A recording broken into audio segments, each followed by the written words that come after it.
This week on Gettin Deep, we had David Morgan Brown, one of the darker comedians in Perth, Western Australia. And we discussed when he got kicked off stage, what we think about pedophiles while making jokes about pedophiles, and at the very end of it, we really got stuck into trying to figure out if there's a porn that hasn't been made.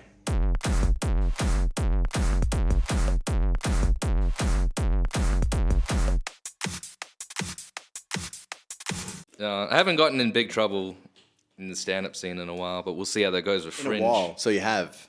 Yeah. All right. At times, this is where we here and start. there. Well, I've been kicked off stage before, and I'm like, oh, great. Really? Yeah, back in like 2019 when the what's it called? The Brisbane Hotel. I mean, this wasn't Oasis. This was the other place. But yeah, doing pedophile jokes. You got kicked off stage? Yeah, because the people that run that room, they're pedophiles, so they got offended. Fuck. All right. So I'm assuming they don't run rooms anymore? No, they kind of stopped once COVID hit, and then it never like got back up. I mean, that was a great room. Those Tuesday open mics there. Yeah. And just fucking didn't like kicked off an open mic for pedophile jokes. It wasn't my first joke that I did. That's still wild, but like, I've said pedophile jokes. They're funny. Like, I can't imagine being like, you need to get off now. Like, You must remove yourself from the stage. Oh no, it's just is that it's like an emergency. Did they turn the music up, or like how did they do it? Yeah, they turned the music up, and then I kind of thought it was a joke. Then they turned it back down. Then I think I might have said something else, but I was trying to segue. I was just like, oh, speaking of kid fucking, trying to segue into a not as bad material, and then they turned the music up and they wouldn't turn it down, and I'm like, oh, this is real. Is me getting told off. Oh no, I've been a naughty boy. Did they like? Did they talk to you after it, or that was it? I kind of talked to them. I went up to them, and I'm like, oh, I guess you don't like the pedo jokes then, and yeah. Nah, I guess they were pretty shitty. And then later on, they were like, kind of didn't even want me performing there anymore because of all the jokes. But the difference was these other jokes I was doing about abortions and whatever, like they were making audience laugh. Yeah, They were going well. I think if it makes them laugh, like Then too bad. This is what we're going with. this is what's working. Yeah. And I think if you can say it in a way where people react without going "fuck you," let See it what run. happens. Let it run. But sometimes you want someone to be like, fuck you. I get that feeling where like, you know what? I don't want them to laugh. I want them to be angry. I'm sick of you cunts. Stop fucking laughing. Cop this. Yeah, that's right. That's what I want. I've definitely done that on stage. Like in my head, I'm like, this isn't going so well, so I'm just gonna say some fucked up shit and see how it goes. Yeah. But that pedo joke I did, it was my first time doing it, so I was like, let me try it out, and it's not like, oh, the audience doesn't like it, maybe I won't do it again because it's not something I'm really attached to. I think it's pretty fucked to be told off for a joke that isn't like. By the way, it was an anti-pedophile joke. Come on, guys. I think all pedophile jokes are anti-pedophile jokes. Oh, no, you could be like, oh, don't you really want to fuck kids? You know? It's not really a joke, is it? That's a statement. I'm trying to think of a punchline to go with that. Don't you really want to fuck kids until you realise they're kids? That's about the only way that statement turns less fucked. Yeah, that's a good exercise. Try to come up with a pro-pedophile joke. But it's still going to be a joke, but... Yeah. That's hard. That would be a very... Yeah. I mean, a pro-pedophile joke, that's fucked. Yeah. I reckon I could do it. I reckon I'm going to try to do one. All right, yeah, I'm going to try and come up with some good... I'm trying to come up with, like... I'm trying to flush myself out with, like, all the dark jokes and that kind of thing. So you can write non-dark jokes? I don't know. I'll just write whatever I want. I mean, I don't know. I don't even think I'm flushing myself out. I think it's the opposite. I think the more I keep trying to come up with them, the more it's going to come around. I'm like, You're like, great. yeah, I'll get these out. And then you're like, oh, this is even better. Yeah. Oh, this is really dark. I've tried to do hella clean shit. I don't try to do dark stuff. It just kind of happens better. Yeah, sure. It's there. It's so easy. It's what's going on in my brain anyway. So it's like, that's the fun stuff. Yeah. Like your 9/11 joke, do you care if I talk about it on here? Yeah, go ahead and talk about it. Okay, cool. So like, I'm like, what the fuck? How did he think about a person shitting in the towers while the towers are getting like attacked? Yeah. Like what was going through your brain when you're like, man, do you know what would have sucked more than dying in 9/11? Was dying while shitting during 9/11. Taking a shit, yeah. I think, well, either way, I kind of think, you know, if you're shitting or if you're working or doing whatever in the buildings and you get hit by the plane, you probably don't even know what's going on. You're just suddenly dead. I don't know. It depends what level you're in the fucking tower. Oh, it'd be terrible if it was like slightly above or slightly below, preferably like, even Yeah. worse if it's slightly above, and you're taking a shit, and then like the plane exploding is causing the toilet to like leap up and spray diarrhea on you. You're like, oh fuck, what's going on? So you're like, oh man, this fucking thing's getting shit on my nuts. Yeah, and then everyone's running around like in the fire and smoke, being like, "Oh my god, we're gonna get the fuck out of here!" And you come out covered in shit, and they're like, "What happened to you? Is that oil?" yeah, I've got oil from the plane. You Yeah. cunts. What's my pants? It are my smells more ankles. like shit to me. But you walk out like covered in shit, and everyone's looking at you like, "Wow, what a crazy day." Well, they've got videos of people jumping out of the building. Yeah, So like, there was people that were alive in there. So there was probably Yeah. 100% some cunt on the shitter. So that's why, like, when still you got his said pants that, down and jumps off. Oh. when you said that joke, I was like, that's probably happened. There was Yeah. probably someone in there pooping, coughing it. I kind of fought for the longest time. I think I was like told something wrong, but like I fought the jump. You know how they call them jumpers Yeah. in the 9/11? It's kind of like a bad name because it makes it sound like they're jumping. They're like, oh, well, I don't want to die in this fire. I'll just take myself out. But rather, they were like pushed out rather because Really? either by other people or by the smoke. I mean, it's like such intense heat and they're like They're standing. just running. Yeah. Yeah, well, you're standing on the very edge of it all, like maybe hanging out on the outside, and you're still like, fuck, it's so hot, and what you're holding on to is getting really hot, and Yeah, it would that'd be awful. Fucked in there. Imagine just So brutal in there. Like, fuck it, I'm gonna deal with this shit. Like, imagine hanging on the side of the building, being like, what the fuck's going on? God damn, I'm gonna die. why am I holding this? It's just fuck it. Yeah, you just fall. I Ugh. how many people would have tried to run down the stairs, do you reckon? Like, for sure, people would have lot. been like, I can make it out of here. Yeah. It I, just- I heard about a guy who survived like falling in the towers. I don't know what happened exactly, but he was in a stairwell, and then that's when it's all started falling down. And yeah, I don't know exactly what happened, but he just got caught in like, I don't know, maybe kind of cocooned in that corner of a stairwell and alive. somehow survived. Yeah. I don't think anyone survived that. I thought everyone that was in the towers died. Well, miracles can happen. That's That guy is blessed. that's now an interesting topic I'm going to go search into. Survivors of 9/11. I didn't know it was a thing. Oh, maybe he's lying. He wasn't even there. Well, to be fair, I haven't researched into that, but I just thought in my head they're all dead. He might have been the only one. That's got to be a lie. If you're the only one, that's probably not true, right? Yeah. That seems to me, if there's one that's like, this is a good story I can sell. Like, how many people would have made up stories about being there, do you reckon, to sell it? I've heard about this. There was a comedian that said something about like being in 9/11. Well, dude, if you think about like how much money you can make from a good story if your life sucks, Yeah. like why not? Like if your life isn't that great and you're like, I'm pretty broke, but I could pull off that I was a part of this crisis, this terrible thing, and I can tell my story or I'll make one up. And it's good enough because most of the story's already made for you. You've just got to be like, I survived it and this is how. And then sell that story to like fucking newspapers or fucking articles and that. It's not like they're not going to buy it.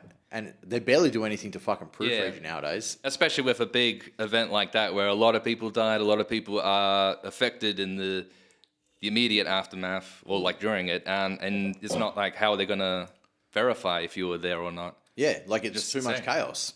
Yeah. So fuck it, make some money. There would 100% be people doing that. There has.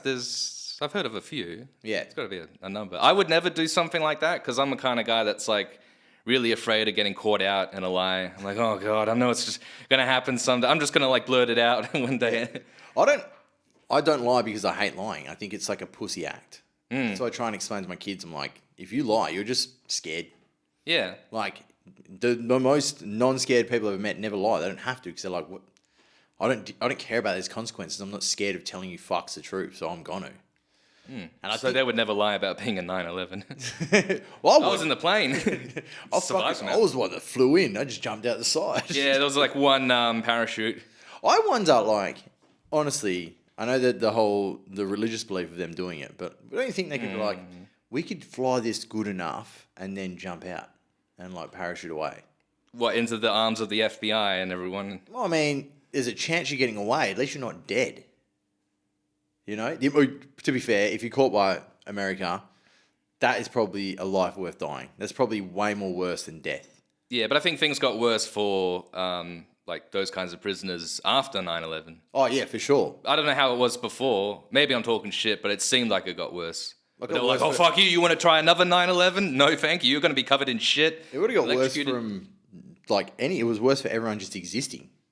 Like, if you're an Afghani, that was it.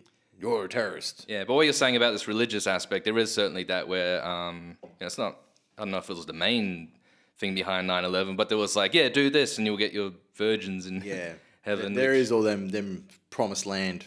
Yeah. Must be. Valhalla. I don't know. Like, obviously, I don't believe in that. I'm not. You don't just wake up and you're like, oh boy, virgins. Wow, just as they said. I feel like it's a pretty shit deal. I'd be fucking I want 1,000. so foul if I got virgins. Like, imagine that. You've just, like, got to heaven, and now you've got all these unexperienced bitches to fuck. You've got to train them all to get good. Yeah. They're fucking, their holes are fucked out. They're, like, totally unfuckable. You, like, put your dick in, they, like, start squealing. You're like, I wanted some pussy I can fuck. Yeah. What if you were like told this? It's like 72 virgins. You get there and they're all 5-year-olds. They're virgins. Oh, great. Now I got to wait a little while. Dude, that's a very plausible thing. Then again, you're in heaven. You can do what you want. But do you want to? It's like, I could have done this at home. Yeah, back on Earth. Have you? There we go. That's a positive pedophile joke. Yeah. We got there. It didn't even take that fucking long at all. A little bit of terrorism, a little bit of positive Yeah. pedophilia. Once you get on the topic of, that whole kind of terrorism. Have you heard Louis C.K.'s joke about like the 9/11 dudes and their 72 virgins? Yes. Where he's like, they're only virgins once you fuck them. They're only virgins until you fuck them. And then at the end of the week, he's like, I've only got 3 left. I still hate the idea of having them at all. It would be like, imagine having like 72 porn stars that are permanently yours. You can do whatever you want. You're like, you are literally mine now. You can do whatever you want. It's not like a bunch of fucking kids. Yeah. I'd like to imagine that, they look really hot and everything, but they don't age, so... they will do whatever you want because they're not real exactly. Didn't say hot virgins. Yeah, that's another thing. Could have been ugly as fuck. Oh, get them on the treadmill. Or just wish away the... They are 5. You've got time to train them. I thought you were saying they are A5. No. Oh, let's train them up to a 9 more like. I mean, you can train a 5 to a 9 as long as the 5 is in the body and not the head.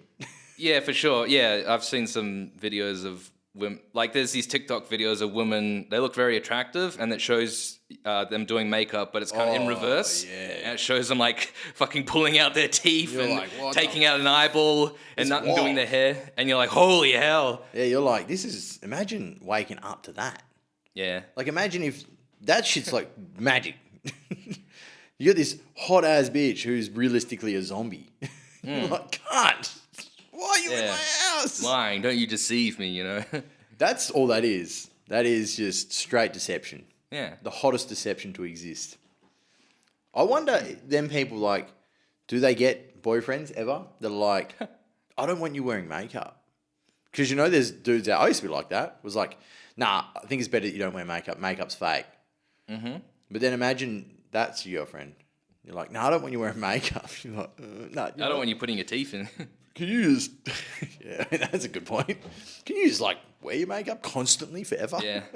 I'm not a big fan of, like, excessive makeup, Like, makeup seems... Like them? Yeah, like them, where it's just, like, it does look like it's sort of painted on. Like, makeup, is fine for just the embellishment and whatever. But when it's, like, really caked on... And it seems like makeup ruins your skin. Oh, dude. Might be talking shit, Fucking but... destroys your skin. Yeah. I see women... Chicks that... They look like they had acne scars when they were younger, and it's... Yeah. Dude, chicks that like heavy makeup in high school fucking destroyed their skin when they're adults. I think that's more the crack addiction that did that. No. That's not that bad. Yeah. Makeup is probably worse than crack, what I've seen. Like, to be fair, I've seen some crackheads and I've seen some bitches that like cane the makeup. The makeup, when they sleep in it, that's probably worse. Does it, like, because they're pressing the makeup into their face? I don't know. I think it just like clogs all your pores. It just like, it kind of like seems like it eats away at your fucking face. God. It's so bad. It's literally the worst shit. It's literally the worst. Literally the worst. Worse than fentanyl. Worse than pedophilia. Theme of this podcast is fucking kids. No, it's pretty bad. It's pretty bad. Like, and if you ever seen makeup wipes? Makeup wipes, yeah. They're pretty much like baby wipes. Yeah. It's like bitches like scraping the shit off. Oh, yeah. What? Going for a whole container of that shit, every night. Yeah, and you're like, God, how much is that worth?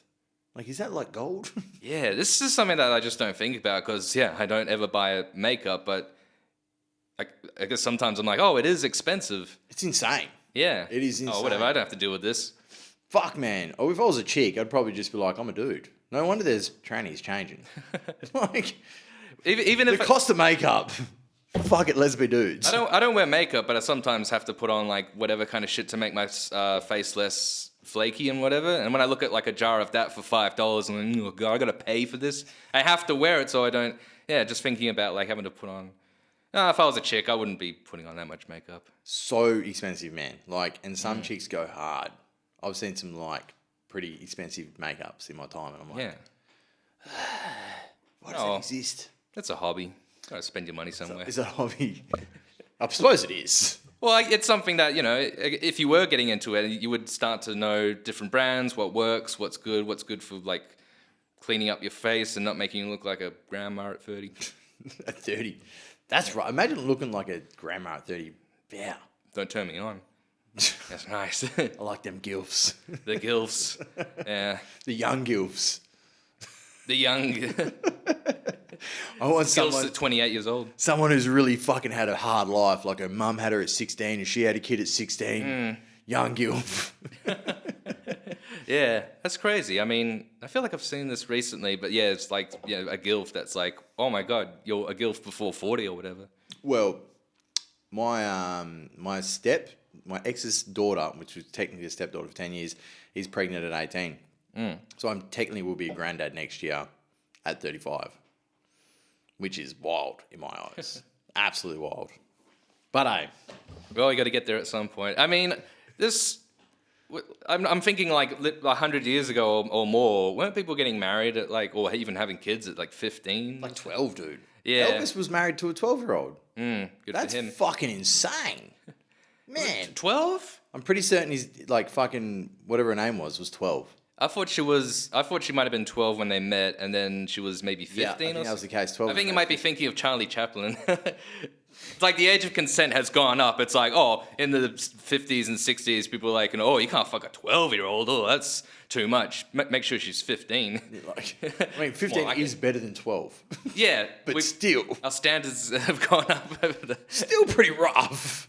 Yeah, but that's just how it was in the sexual liberation I era. call this evolution. Yeah. We've realised that you can't fuck kids anymore. I wonder at what point they went, you know what, that's too young. At what point someone went, you know what? Was it because it was their daughter? Or was it because they were just like, this is actually fucked? I don't know. I mean, it seems like a recent thing, but I'm supposing there have been other cultures that have, like, you know, made sure 18, roughly. Well, Japan, it was still like 12. I think there's a place in Japan, somewhere in Tokyo, no, Japan. Japan's this country that's still like age of consent's 12. I thought it was 13 in the country. No, I think there's a specific state in there. I want to go there. Wild, hey? I've heard about this. I've seen, it seems strange, like in Japan, to have like that age of consent so low because they already look so young. Yeah, it's like an 18-year-old looks 13. 18 to 82, you know, same age until they hit 82 and then they're like that old lady. Like, I'd say more like 45. That's when the sudden Asian... I don't know, man. Seen some pretty hot 45-year-old Asians. Yeah, all right. Like, at 80, I haven't seen one. All right, well, maybe 50, but... I don't know. Seen some pretty hot 50-year-old Asians. I don't ask. Like, you're a hot Asian MILF. You exist. You're a GILF. No, man, that's just an Asian. It's in the bracket. You're above 18, you're a winner. That's all I need to know. Oh, I don't know why they got it like that. Japan seems weird. It's strange in Japan how they have like such fucked up porn that's just like real wacky, like, you know, squirting milk out of an octopus in their pussy and everything. But they still got to blur out the genitals and everything. I think. Like, what are you doing? I think the Japan thing is like they're so internally like to their whole like we got to keep everything to ourselves that it makes them do wild shit like that. Yeah. Where they're like, how about we just do the most fucked shit behind closed doors? I think Japan has like a respect for what they want from the culture. They're like, oh, if people want to watch, you know, octopus milk porn, well, let's go ahead and make it. There's a market for it. You know, we can do it in a perfectly safe and sexy way. But I'm just not understanding blurring out the genitals. Like, let me look at that, you know. Surely there's got to be like a version that doesn't have it blurred out. on a hard drive somewhere. Yeah. No, I mean, like, there'd be someone selling it. There'd be black markets. They got gangsters. Oh, black market in Japan where it's like, oh, I can see the pussy. I can see, the pussy as an octopus is coming out of it. Oh, it's so gross, dude. I know, but Japan's wild. They go for it. Yeah. They're into some shit. Yeah, My friend was going to move to Japan for a while. And now he's in Vietnam, so... Oh, what's so great about Vietnam? What are they going to... It's cheap. That's Yeah, why right, sure. It's cheap, that's all. Super fucking cheap. He's like, man, I can live here for fuck all. He's like... I've never even been to Japan. I probably been to never Japan. will. I'll go. I want to go. Seems pretty nice. I don't like watch like a whole bunch of anime or hentai or the fucked up porn, but I thought you just went all porn. Well, there's other things in Japan. They've got snow. They've got food. yeah, no, I'm just talking about the Japanese export culture of. Yeah. I don't know. What is a place you would go that's not Japan? Like, what's a place you'd like to go? I don't know, really just the United States, honestly. Yeah. I mean, when I think about traveling, the main thing I think about, this might not be so realistic, is like touring and, just going to like different comedy gigs, and Yeah. that would be cool Why to isn't do in that America. realistic? Because they're going to hate me over there. I think we'd get away with a lot more over there. Maybe, because we'll be immigrants. Well, They're like, oh, these, wrong accent, but they're like, these Australians. I think that over there's so many more comedians, so people would be saying wild shit. Like, I think there would be more people saying more outlandish stuff over there than here, especially WA as a whole. We're so small. I think that there's not many people that say pretty fucked up shit. I think you and me are a pretty small fucking bracket of them. I think that there would be way more of us over there. Yeah. I don't know. But that would be cool. But I'm not really like a holiday person. I don't think about it that much because I'm just like, I'm too poor. Like, I can't even fantasize about it. Yeah. Yeah, it's like, if I'm traveling, it's comedy. Yeah, and I don't know, something about I somewhat wish I lived in not just the United States, but just somewhere where you can drive more easily around the place. You can get places. Yeah, because Perth is just like, once you leave, you're done. You might go to wherever south or north, maybe east, but... There's nothing. It's not far. Yeah, and you're not like... Have you ever been over east, like to Melbourne or Sydney or anything like that? Yeah, sure. And like each suburb's a fucking city. Like you within fucking half an hour of the city, every suburb on the way is like its own fucking Northbridge. Whereas here, we've got Perth. Yeah, our city's pretty small. Tiny. Yeah. Fucking tiny. I mean, I don't know, like, and I can't look around the Perth city nowadays, and it's just very like vacant areas. There's nothing. A lot of shops are just shutting up and they're not being replaced at all, especially on Beaufort Street. You walk up and down that, it's like a shithole. Well, I think they had like Beaufort Street was like a fancy district at one point. And now it's like, It seemed like not that fancy, but like kind of like a cool... I think it was fancy at one point. Yeah. Like Subiaco before. was the same. And Subiaco is now like, I feel like Perth, like it's got enough coffee joints and bars, so, if you're going on the piss in the city, and it's like there's enough places to go around, even outside the city. I think it's if you go on the piss consistently in the city, that's where you've got the problem. Where you're getting bored and that. Yeah, because there's not enough variety. Like if you look at like, I mean, most people have their like local spots and they'll go to that. But if you look at other places in the world where they're like hot spots, they've got fucking streets and streets and streets and streets of bars and coffee shops, all that kind of shit going on. It's not like you've got here, if you spent a year drinking at a coffee shop or a bar every day, you would have cleaned the place out. You would have seen every bar, every fucking coffee shop, every restaurant within a year for sure. Like 3 meals a day, 365, that's like 1,000 for sure. Within Perth, Northbridge, you'd have to start going to the outskirts. You'd be like, oh, fuck, I'm getting bored.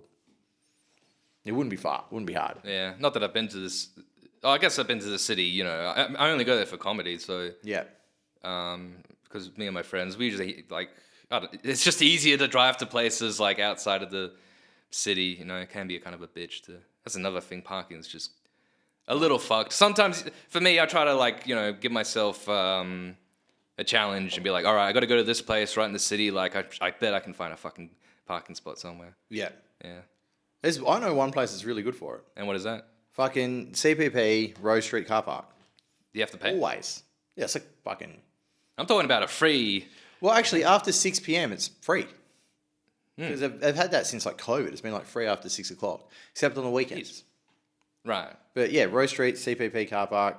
This is my routine. If I go to the city, I go there after 6 o'clock. I drive to level 3. I park right near the lift. I get out. It's done. And it's fucking free. All right, that's cool. Yeah. Yeah, I'm a fucking tight ass. So Yeah, I'm a big tight ass. I do it like even if I had like millions of dollars, I'd still be one because I just like the challenge. You know, I'm like, no, I can get this. I can get away with this for cheap. Yeah, like you were saying before, I think about the GoPro, and it's like, how cheap can I buy a good GoPro or anything? You might find a GoPro 10 for like 200. Like you just gotta wait and search. I mean, you could do. I've got a friend that's like the ultimate bargain king, and he just he asks for shit way cheaper than it should be online and in person. If you see him go to the markets, he has fun. He buys shit he doesn't need just because he's like, I can get it cheaper than it's worth. Does he actually sell it for more than he? No, he buys it and then he has it. Yeah, It just sits there because he just like gets the bargain. that's a nice kind of like hobby, like just buying shit that. Just hoarding shit. Yeah, hoarding shit. You don't even need it at all, and I got a good deal on it. I got a good deal on it. You're like, it's cool, but get rid of it. yeah. He has started selling some stuff, but yeah, no, he's always got heaps of shit. Oh god, I hate having useless shit around the house. You've like seen myself. been in my house, it's very nothingness is kid shit. I'm fucking. It's too hard having crap. You gotta get rid of it. You gotta replace it. It's fucked. So what got you into comedy? The woman. It didn't work so well. Can't. Spat my drink. Yeah. So I guess I've been doing comedy since 2018, but I wasn't that regular onto it until 2020. Yeah. Funnily enough, like basically after COVID, like when Perth had its quick COVID thing where it's like, we'll close everything, and then a couple of months later, all right, open it back up again. We're the only people in the world doing this. Oh, I got to wear a mask though and everything and whatever. What kind of made you get more into it during COVID? Well, I guess I moved, so I was closer to the city. Yeah. So that was, I was like less lazy about like the whole driving. It's hard to say. I really don't know. But obviously that I really enjoy it. So I kind of realized like, oh, when I don't get kicked off stage, this is really cool.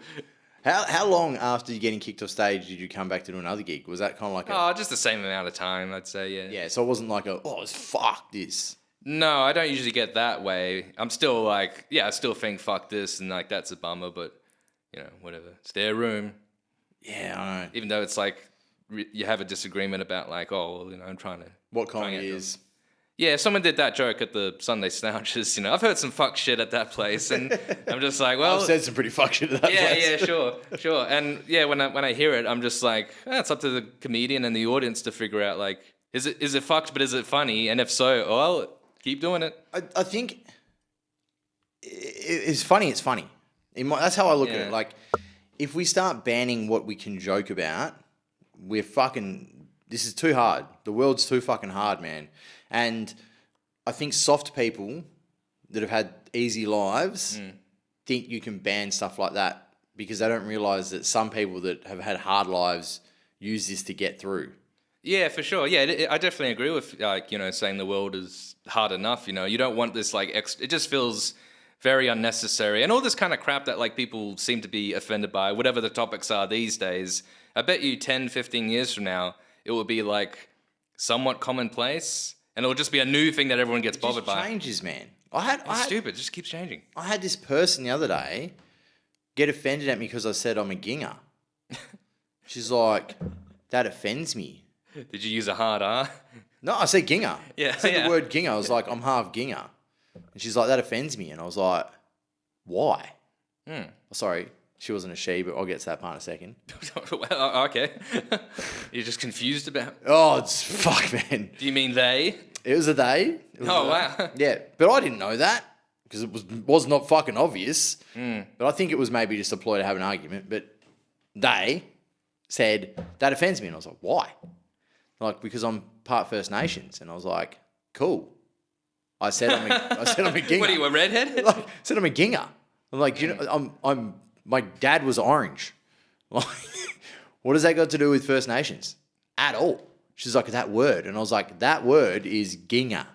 No, I see the relation to that, but obviously there's just... I don't. So what? It's not anything. It's not. But it is a play on that word.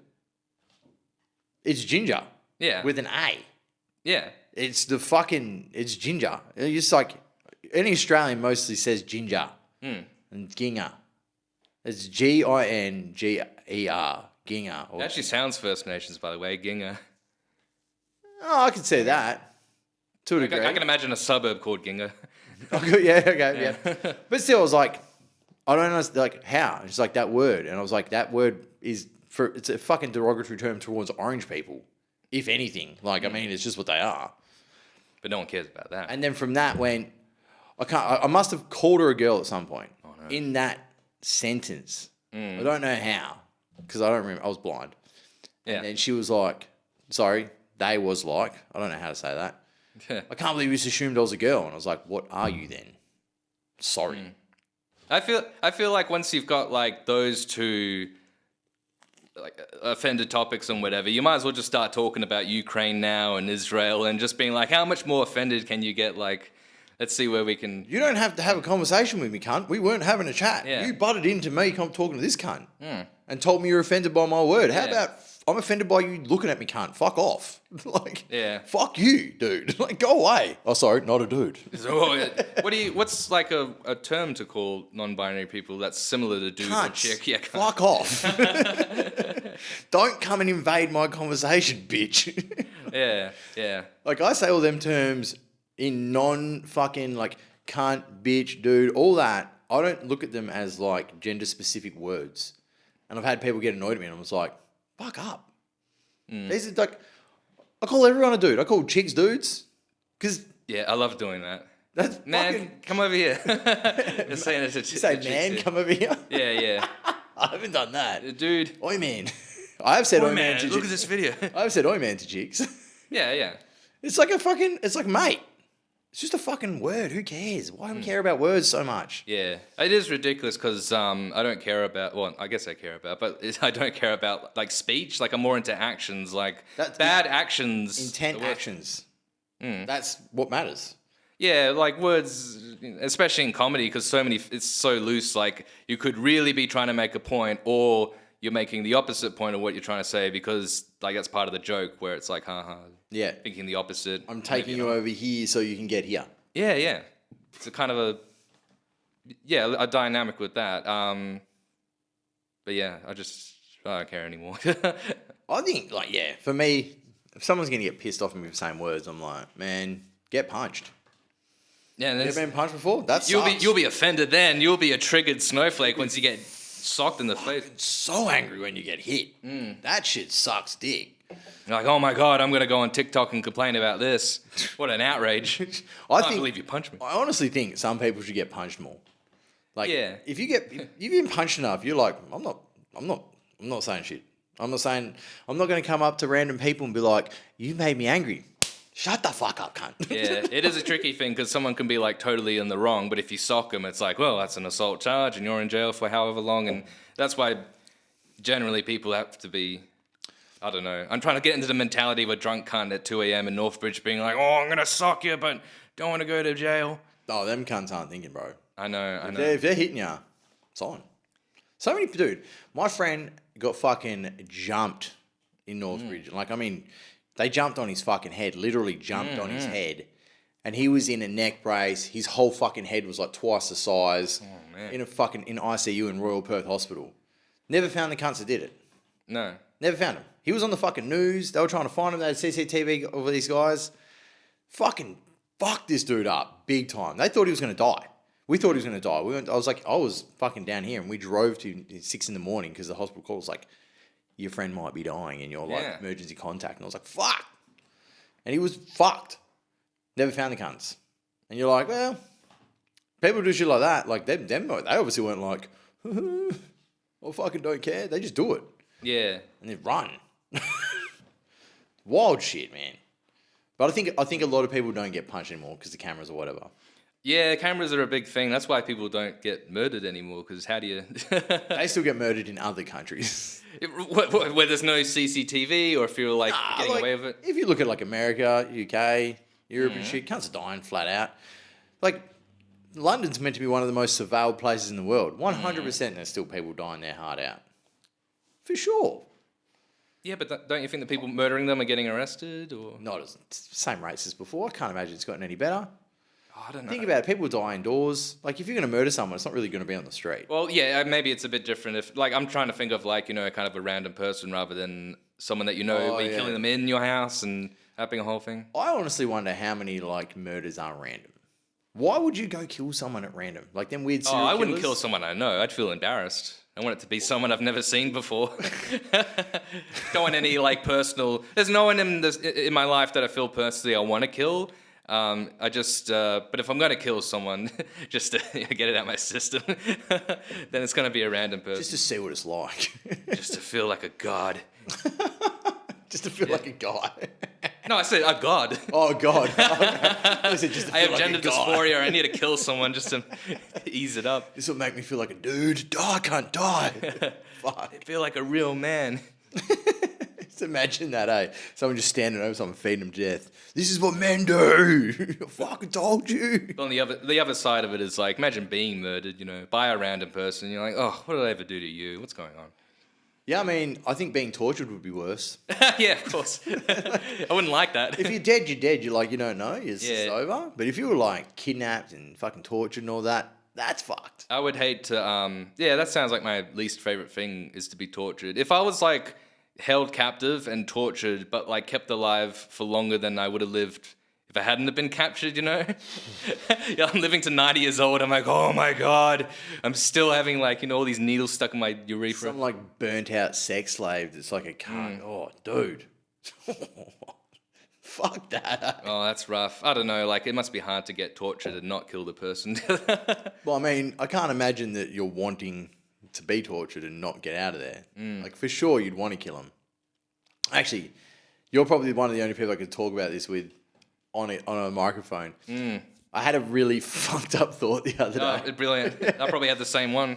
So I seen someone post something up that said, "Don't bomb children." All right, and I was like, Wow, what a great opinion. Wear it on a shirt.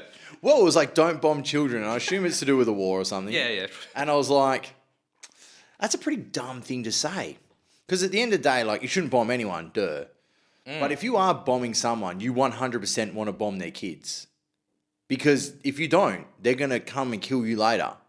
That's like what creates supervillains, is kids that grew up with their family getting bombed and tortured and shit, and then they grow up and they're like, oh, I live this life. It's like how Bane was made, How what was made? Bane from fucking Batman. Like, I was born in the darkness. Oh, right, yeah. That's what I mean? Like, 100%, if you're bombing people, you're not going to be like, no, I'm just only going to bomb the adults. You want to bomb every cunt. You wanna bomb their Yeah, but you kids, got to make bomb sure them you kill all the kids because they've probably got like mates that hear about this and be like, I'm going to take my revenge. Going to fly a plane into the Twin Towers. Dude, you want to take them all out.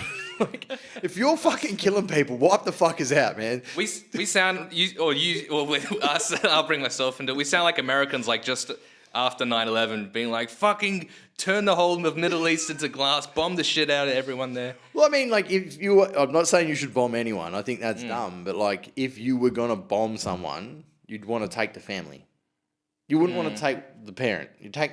What win are you getting if you take the parent? You're just saving it for another generation of pure hate. Yeah. You want to just wipe the fucking... Just clean the slate.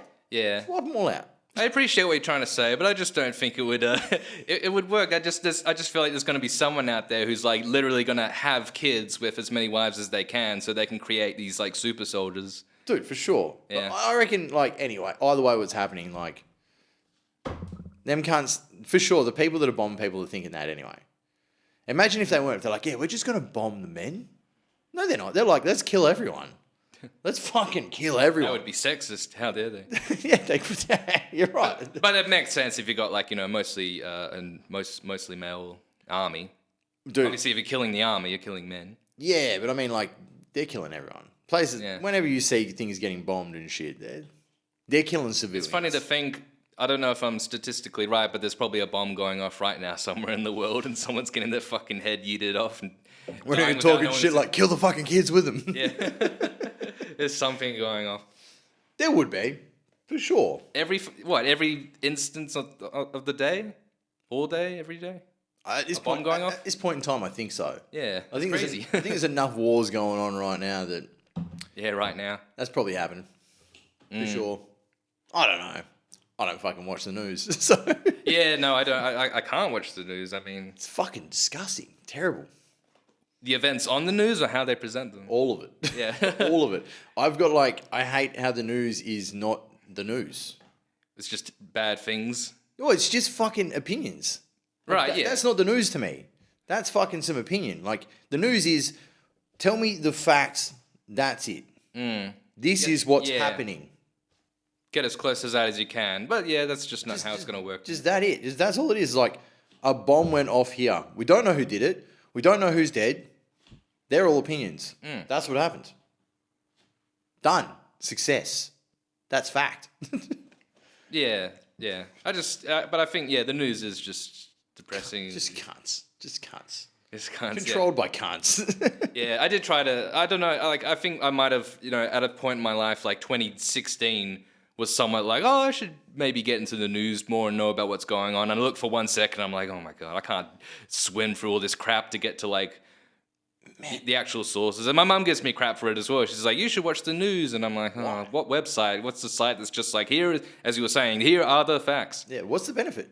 What is the benefit of looking at the news? Like, I was a Makes kid. you smart. Talk about shit around people like, oh, well, what I think with Israel. I don't think that's smart in any way. I think that's Yeah, but like, at least you fool people into it and you might get laid out of it. really? That's the main. Is that That's the main reason to have an opinion about Israel Palestine shit. Looking it up, being like, oh, what kind of chicks am I going to be talking to at this party? I better be pro Palestine for this one. Are you sure they're chicks at that point? Oh, it's too late now. Turn around. Fuck it, let's go. I'm fucking a they. Palestine or some shit. Look how woke I am. Is that the right side? Who fucking knows? Yeah, no, it's getting pretty confusing now, but Oh, Okay, fucking man. man! It's all fucked. It's all bullshit. Because whatever, and we're in Australia. We're an island in the middle of buttfuck. We're not getting the right information. We're like fucking no one is. If you're in Russia, they're not getting the right information. They're getting the information they're meant to be fed. We're getting the information we're meant to be fed. That our governments can make whatever money they want out of us or make us do whatever they want to do. So why the fuck would you believe the news? Why the fuck would you care about it? well, I don't think it's working too well for like people as young as us, but like older generations are just they've watched the news since whenever, and they're gonna stick It was the with same thing back then. It was worse back then, probably. You think? Because there was no fucking internet to be like, oi. But there's no internet to like spread any kind of misinformation. It's because the council of the richest spread it.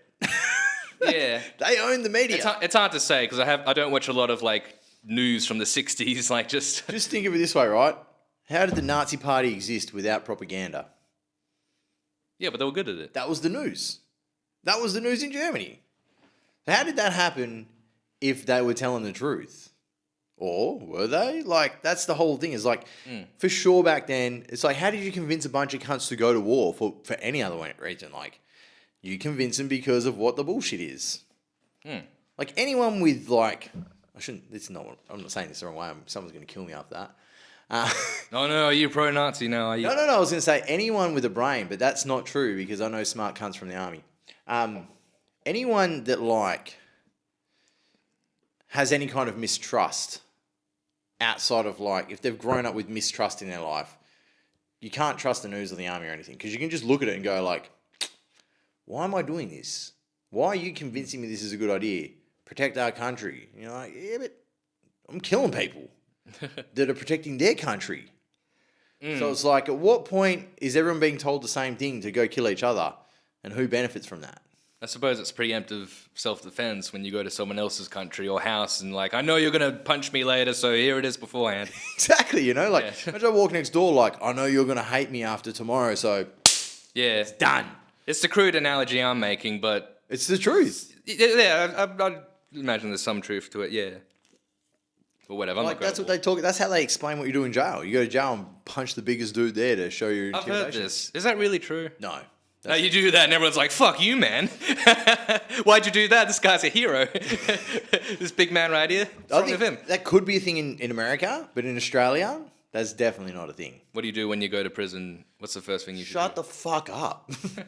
You know, like from what I know, just be quiet. Keep yourself. Should you have your face beaten to a pulp when you go in? So, because when the people look at you as you, when you was fresh fish when you walk in for the first time, meat. fresh meat, and they're like seeing like who the guys are looking at who they want to fuck or rape rather. I don't think cunts get fucked too bad in Australia. I don't think that's very. I think it's like there's dudes that want to get fucked and they get fucked. From what I know, I know a couple people in jail, and they're like, dudes, cunts aren't just getting raped left, right, and center. Yeah, It's like not a thing. There's gay guys in there. They're like, "You want to get fucked? All right, you and me." Yeah, well, it's gay for the stay. You know, that's a thing. Yeah. If I was in jail, I'd be like, wish I was gay. I mean, can you imagine going to a prison where there are women, so you're looking around like, ooh, who am I going to fuck? My mate's mum is a prison guard. Oh, wow. You're not going, yeah, it's just making me want to nail. Oh, look, I can imagine in a There's probably one or female two prison. others. I guess I've seen documentaries on female prisons, and you're looking around like, oh, there's a cutie over female there. prisons. I thought you Yeah. meant like chick guards in dude prisons. Oh, well, there's a chance of fucking them as well. I did meet a hot prison guard, actually. And I was like, you must hate working there. Strange. I mean, if that's what they want to do, sure, but like it is strange. Like if you're a prisoner, you're like, Pretty good oh, pay. it's what? Pretty good pay. Really? Like it's pretty Be a good prison pay. guard? Yeah. I want to get into it. It's pretty I good wanna pay beat for up some like cunts. a pretty shit job. But I mean, that's like a thing, I guess.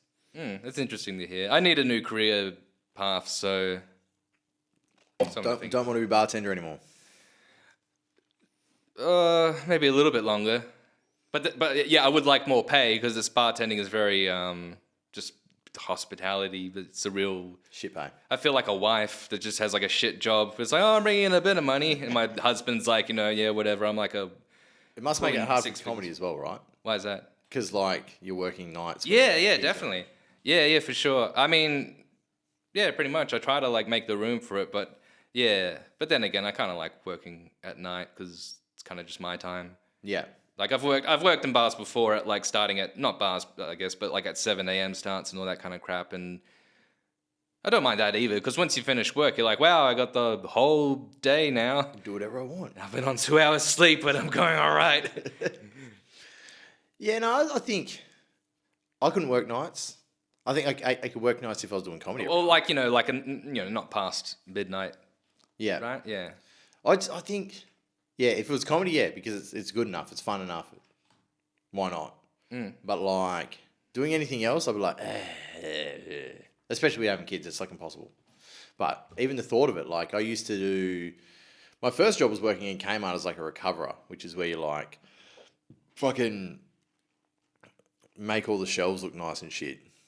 What do you mean by how do you do that? Cleaning them or Well, stack them? yeah, you'll clean all the crap that's not meant to be there. Sure, and yeah. take it where it goes, and you kind of move everything to the front of the shelf. So when you walk in the shop in the morning, everything looks like flat. Yeah, for sure. Yeah. Yeah, and that was like till like 9 or 10 at night. Yeah, right. And that was kind of like, and I was a teenager. I was like, this is kind of shit. But the good thing about working those kind of hours is, the penalties for nighttime. Oh no, I was getting $7 an hour. Yeah, because you were like under 16. I was 16. Yeah. The junior rates, they're like, "Fuck you, man! You get just about nothing."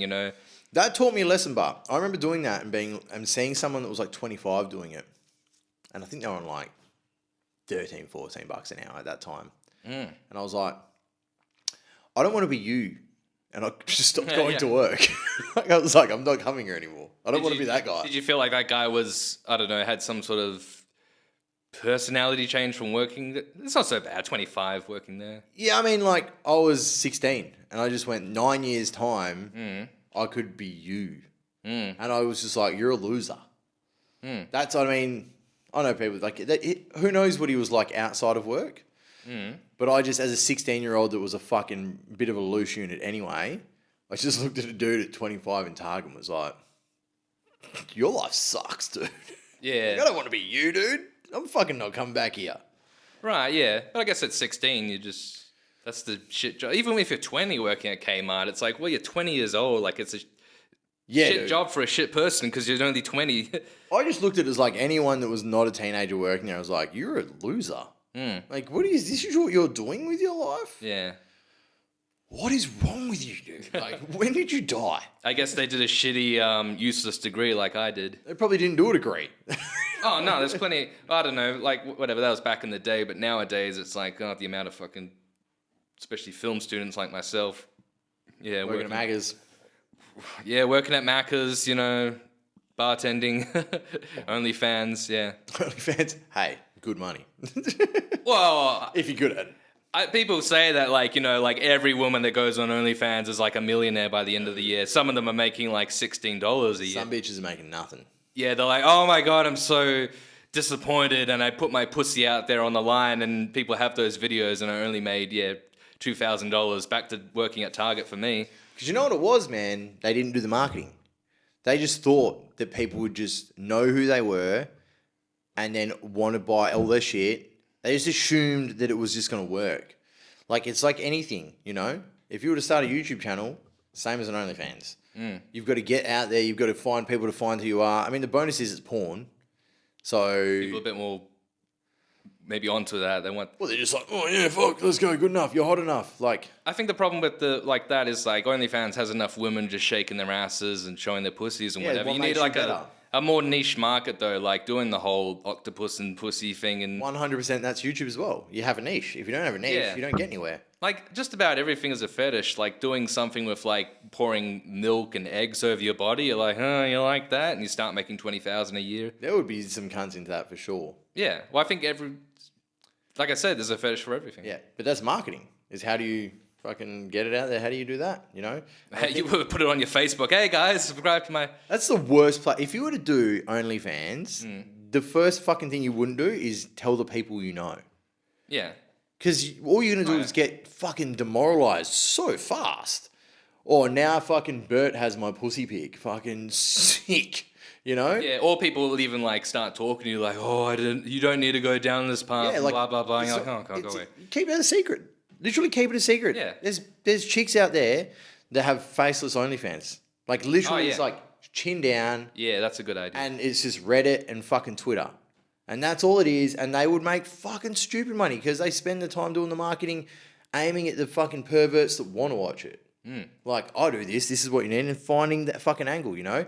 Not going to their Facebook and Instagram being like, I finally did it. Check out me fucking myself. Yeah, no, I don't think people are actually doing that, but it's just Yeah, they do. I've seen it. seeing people advertise their OnlyFans on Facebook. Oh, yeah. What? Yeah. I've seen it. I've seen it a couple times, and I'm like, dope. And like for actual like porn stuff on OnlyFans. Pretty ridiculous. I mean, what you're like? Oh, I'm gonna get all my cousins to subscribe. I grew up in Morocco. Right, yeah. And now they're back at working at Kmart. Like, oh god, it didn't work out for me. Who fucking knows what they're doing? That's how the comedians feel as well. Oh man, it's. I think there's a big difference between here and America, from what I can tell. Like, people get paid fuck all in America and grind their ass off in America to get somewhere. There's like $10 pro spots and shit in America. Imagine getting paid $10 for a gig. I'd be like, don't pay me. I'm good. Oh, and that's why you got to work during the day, and like so you get that opportunity at night to. I think it's what it is. They're working during the day, then grinding at night, doing 3, 4, 5 gigs a night. The fucking thought of doing 5 gigs in a night to me is just amazing, but crazy at the same time, because it's like trying to get 5 gigs a week in Perth. 5 gigs a year. It's fucking insane. Imagine that in a day, and you're like, fuck, Yeah, dude, I'm like- really jealous of that. Like I've heard even up to like fucking 7. I don't know how long they are. 20-minute spot, or maybe it's a bit longer at 40. But even fucking 7 5-minute spots, dude. yeah, even just doing 2. Like it's been a while since I've done 2 5-minute spots in one night. That was always something where you line it up and you're like, okay, cool, go do one place, head over to the next. Yeah. Yeah, it's fucking. I won't even get 2 5-minute spots. Best I have is like Gong and fucking Frere Factory. Yeah. So yeah. it's like up to 3 minutes. I was gonna say like Gong half counts in that, but I'm more about like doing a Actual spots. Yeah. Gong's not a real spot. It's like you got some time if you like. You just can go up and do your 3 minutes, but yeah. If you get 3 minutes. Yeah, of course, yeah. Do however much time, you know. I'm yet to do it. 33 seconds. You haven't done it yet. I haven't got 3 minutes through yet, no. Oh, you haven't. You've been a gong. Yeah. Yeah. I haven't been through 3 minutes. I haven't finished a gong set. The first few times I did gong, I got through. Straight off the bat. Yeah, the first few times, and I'm like, oh, you know, This is if I easy. keep doing this, like I could win and try and keep that up. And yeah, I don't know what's happened now, but no, barely even a minute in. Fuck. So it's good then. I've got better. I didn't Yeah. start good and fucking come down. I literally just That's what I'm doing. I'm working my way down. started pure ass. My first set was 50 seconds. Wow, 50 seconds. 50 seconds. And I was like, sick. Yeah, I remember. I think the last time I did gong, you went on before me. You didn't get too far, maybe a minute or something. You walk off. minute 30, minute 20, yeah. Yeah, and then I went on. It crushed.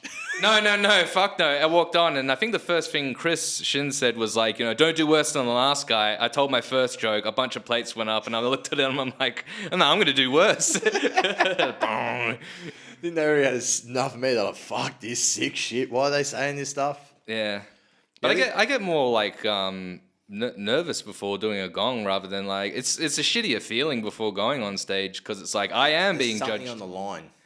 Yeah, I guess so. Like doing a regular gig, even feels like that many people. I'm like, oh, well, I got my time, fuck yous. Yeah. I think gong has a thing that like, I'm not a person that gets nervous. I'm not a person that cares if you hate me. None of that. I do it gong. And it's weird. Like, I don't get nervous before I get on. But there's like, I've been nervous on stage at gong. And I've noticed it myself. And I'm like, why the fuck is this happening? And in my head, I'm like, now I'm thinking about this. Now I'm not thinking about what I should be doing. Yeah. I'm like, oh, fuck, now I've done some dumb shit. Right, yeah. And you like can't have that thought process there. It's like you've got to be ready to do whatever. And like I don't think people notice. I don't notice it on my recordings, but like I know on stage I have that feeling where I'm thinking about something else instead of thinking about what I need to be doing. And then I'm like, oh no, what? Shut the fuck up, cunt. Go back to what you need to be doing. Definitely want to be concentrating on that while in that kind of situation. Do not want to be thinking about them cunts being like, you suck. Like, you do it then, cunt. Yeah, maybe it's because they're just more vocal about like how shit you are rather than like an audience that isn't laughing, but at least they're being polite. They're just sitting there like, hurry up and finish. I haven't had... The jokes that have sucked don't get plated. Like, I won't get plates for like jokes that aren't too good. I have a couple of times because I tried to do clean shit and it just sucked. It was so bad.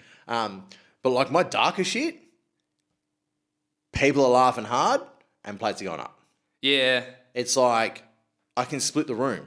Yeah, I definitely do that. And I'm kind of like, I'm not even annoyed at that. If I split the room, I'm like, fuck you cunts, use the legends. Yeah, sometimes I do a gong and I'm like, oh, I'm getting enough laughter, but there's also plates going up. Yeah, it's a bit of like splitting the room and I'm like, oh, I feel good about what I've done, but like I still got gongs, so I'm like, oh, well, that's... Yeah, if there's people laughing, that's kind of my metric to me. Is like, they're laughing, this isn't that bad. This isn't too bad at all. Yeah. Like, there's laughter, it's not fucking just hell. Yeah, just like, you know, real dead silence or people just being like, fuck you, get the fuck off stage or I could beat your ass. I've never had that. And I fucking wonder if I will. Like, I don't think I say anything that's mean. I say some fucked up shit, but I don't say anything that's mean. Maybe I do. But, like, I'm kind of... I wonder if there's going to be a day where someone's like, I'll bash you, and I'm like, okay. Yeah. I've seen that come up before where, some audience member got hell pissy at someone. They're like, you know, because it was like a heckling situation and it was a weird heckling... Was it like when a comedian deals with a heckler? And I guess it didn't like go that well, and he wasn't offending him that much. But the guy was like, "You fucking talk that shit to me again, I'll uppercut you." I imagine if in a heckle situation, it's more likely to happen. But Jim Jeffries had someone fucking punch him on stage for telling a joke, which led to a heckle, like an argument. But like, I can't imagine someone genuinely being like, "Your joke sucks so much, I'm going to hit you." I can imagine it because people are like, not only drinking, but their brain is just soup. It's just, what did you say? Just the fucking lizard reaction. I'm gonna fuck you up now. Some people are just. I think What's the word? Like just unhinged. Yeah, I think if you've managed to piss one cunt off in the crowd that much and made the crowd laugh at the same time, it's pretty legendary. I got to pause it for a sec. Yeah. And we're back. Just had a little kid incident. Not one of the bad ones we were talking about earlier. Yeah. It's not an incident. That's a situation. An accident? No. Accidentally. Fucked him. I mean, isn't that what some people say when they're cheating? They're like, I accidentally fucked him. Oh, that's a horrible thing, you know. It was a mistake. Like, how can it be a mistake? It's not. How? I slipped and fell on his dick. Yeah, and then just like as I was trying to get off him, I was just like humping his dick. I was like, you know what? This is pretty good. So I'm going to continue. yeah, whatever. That's just ridiculous.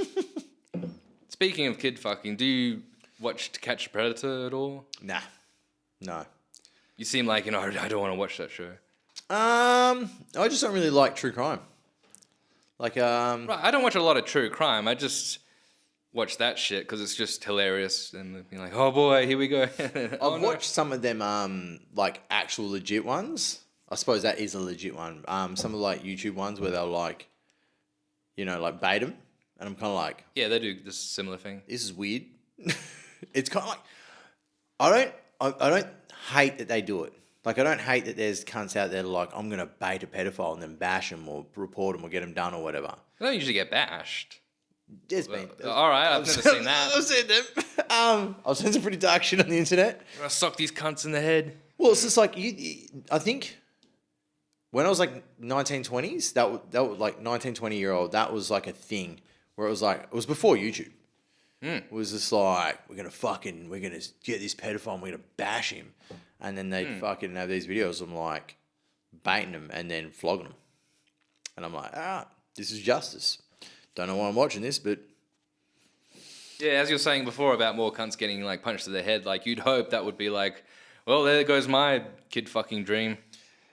I don't know, man. It seems like a real deterrent. I'm always interested by like why someone would do something fucked up.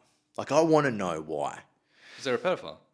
Yeah, but what makes you want to fuck kids? Like, what? You're a pedophile. Like, because I don't want to fuck kids ever. You're not a pedophile. I know, right?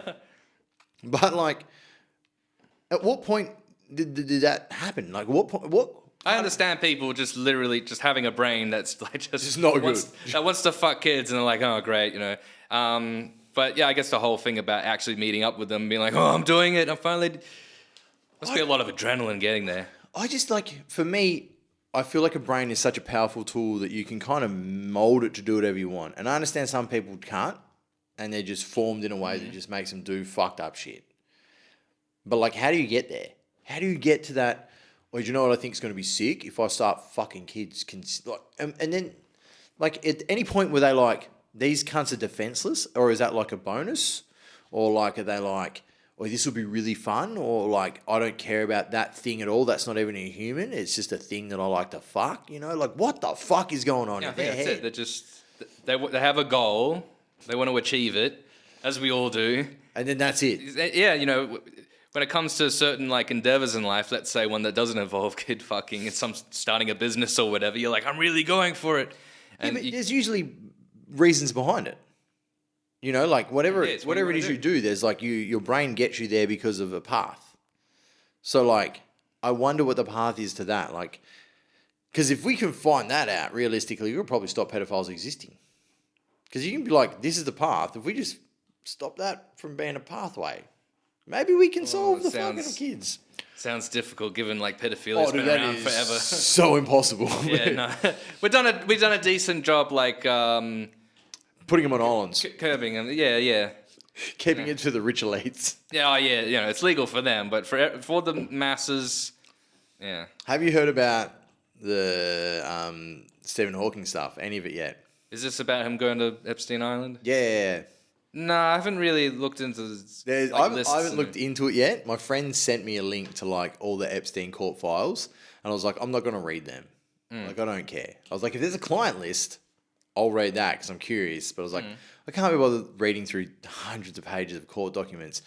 As soon as I said that, a video pops up about Stephen Hawking getting midgets to try and do complicated maths formats on fucking stools on whiteboards. And I was like, cunt, if this is real, that is insane. Like, He wants midgets? Yeah, so like Stephen Hawking, supposedly, I haven't read the documents if I haven't already said that, would at Epstein's Island, would get midgets or little people, whatever the pro word for him is, on stools to try and solve complex maths equations. So they not only were they like, they weren't at their own height level, like they weren't just on the floor like, oh, I'm doing some maths. It was like, you've got to be doubly disadvantaged. You must be too short to do it on this board. Then we're going to put a complex maths equation. Then we're going to put you on a stool. So it must have been like, since I can't walk and I can't do anything, now you must suffer. And I want to see you try and do what I can do, but... Yeah, the way you put it just then, it all makes sense. It's like, that's the reason why... It does, but it's just so wild. When you get, yeah, what's that called? ASL? I mean... degenerative disease? Oh, ALS? AL? Is that the ice bucket was for? Yeah, the ice bucket challenge disease. Yeah, you know, that whole thing, yeah, that can, I don't know, just any kind of disease can have an effect on, like... Imagine being hell smart and just not being able to fucking move. Like, I am smarter than all you, but I can't do fuck all. Like, fuck, man, that would suck. Right, yeah, it's bad enough being like, you can't move at all and having to deal with that, but if you're also super smart, you're like, oh, come on, what are you doing, God? Like, I could do so much shit with my life, but I can't do fuck all. Well, he's a real inspiration because he lived to, how old was he? I don't know. No, 50 I don't know how. maybe. He got old enough. He did all right. He did pretty good. And he just kept at it, and you know, even with a wheelchair and the robot voice, he just kept at it. I mean, he would have been rich. Why do you say that? He was on Epstein's What was he Island. doing? What was he selling? Putting midgets on boards, getting some solve maths equation. Imagine what that would have cost him to do. Oh, look, it's probably a favor or a birthday gift. Like, I'm sure you don't have to be rich. You just got to be among the elites. And Yeah, but I mean, it was Epstein. His whole thing was extorting people for fucking doing weird shit so he had stuff paid over him so he could extract money from him. That was his whole thing. If he did that to me, it wouldn't be... He wouldn't do it to you. Why Got not? not enough money. If I was rich, and he you're did rich. it to me, you know, it's not going to be something horrendous, like illegal or whatever, but it might be some fucked sexual shit. I'm like, well, if you're going to release it, just release it. I don't care. Everyone's going to find out. Well, I think that's the thing. I think as any kind of like baiting situation is like, I'm going to put you in a compromisable spot so I have this over you so I can extract from you. Or then maybe they just forced it, like hazing. I mean, I reckon there would definitely be a part of peer pressure in there. Yeah. Everyone else did it, man. Stop being a pussy. Yeah. Then it's like, oh no, Like no. a kid, dude. Come on. It wasn't a kid. I'm fucking one. Don't you want to join in? I mean, it was an underage animal that they ended up fucking. Is that still Is that count? also in the court documents? Is that pedophilia? Oh, fuck. I don't know. I think it's just straight up bestiality.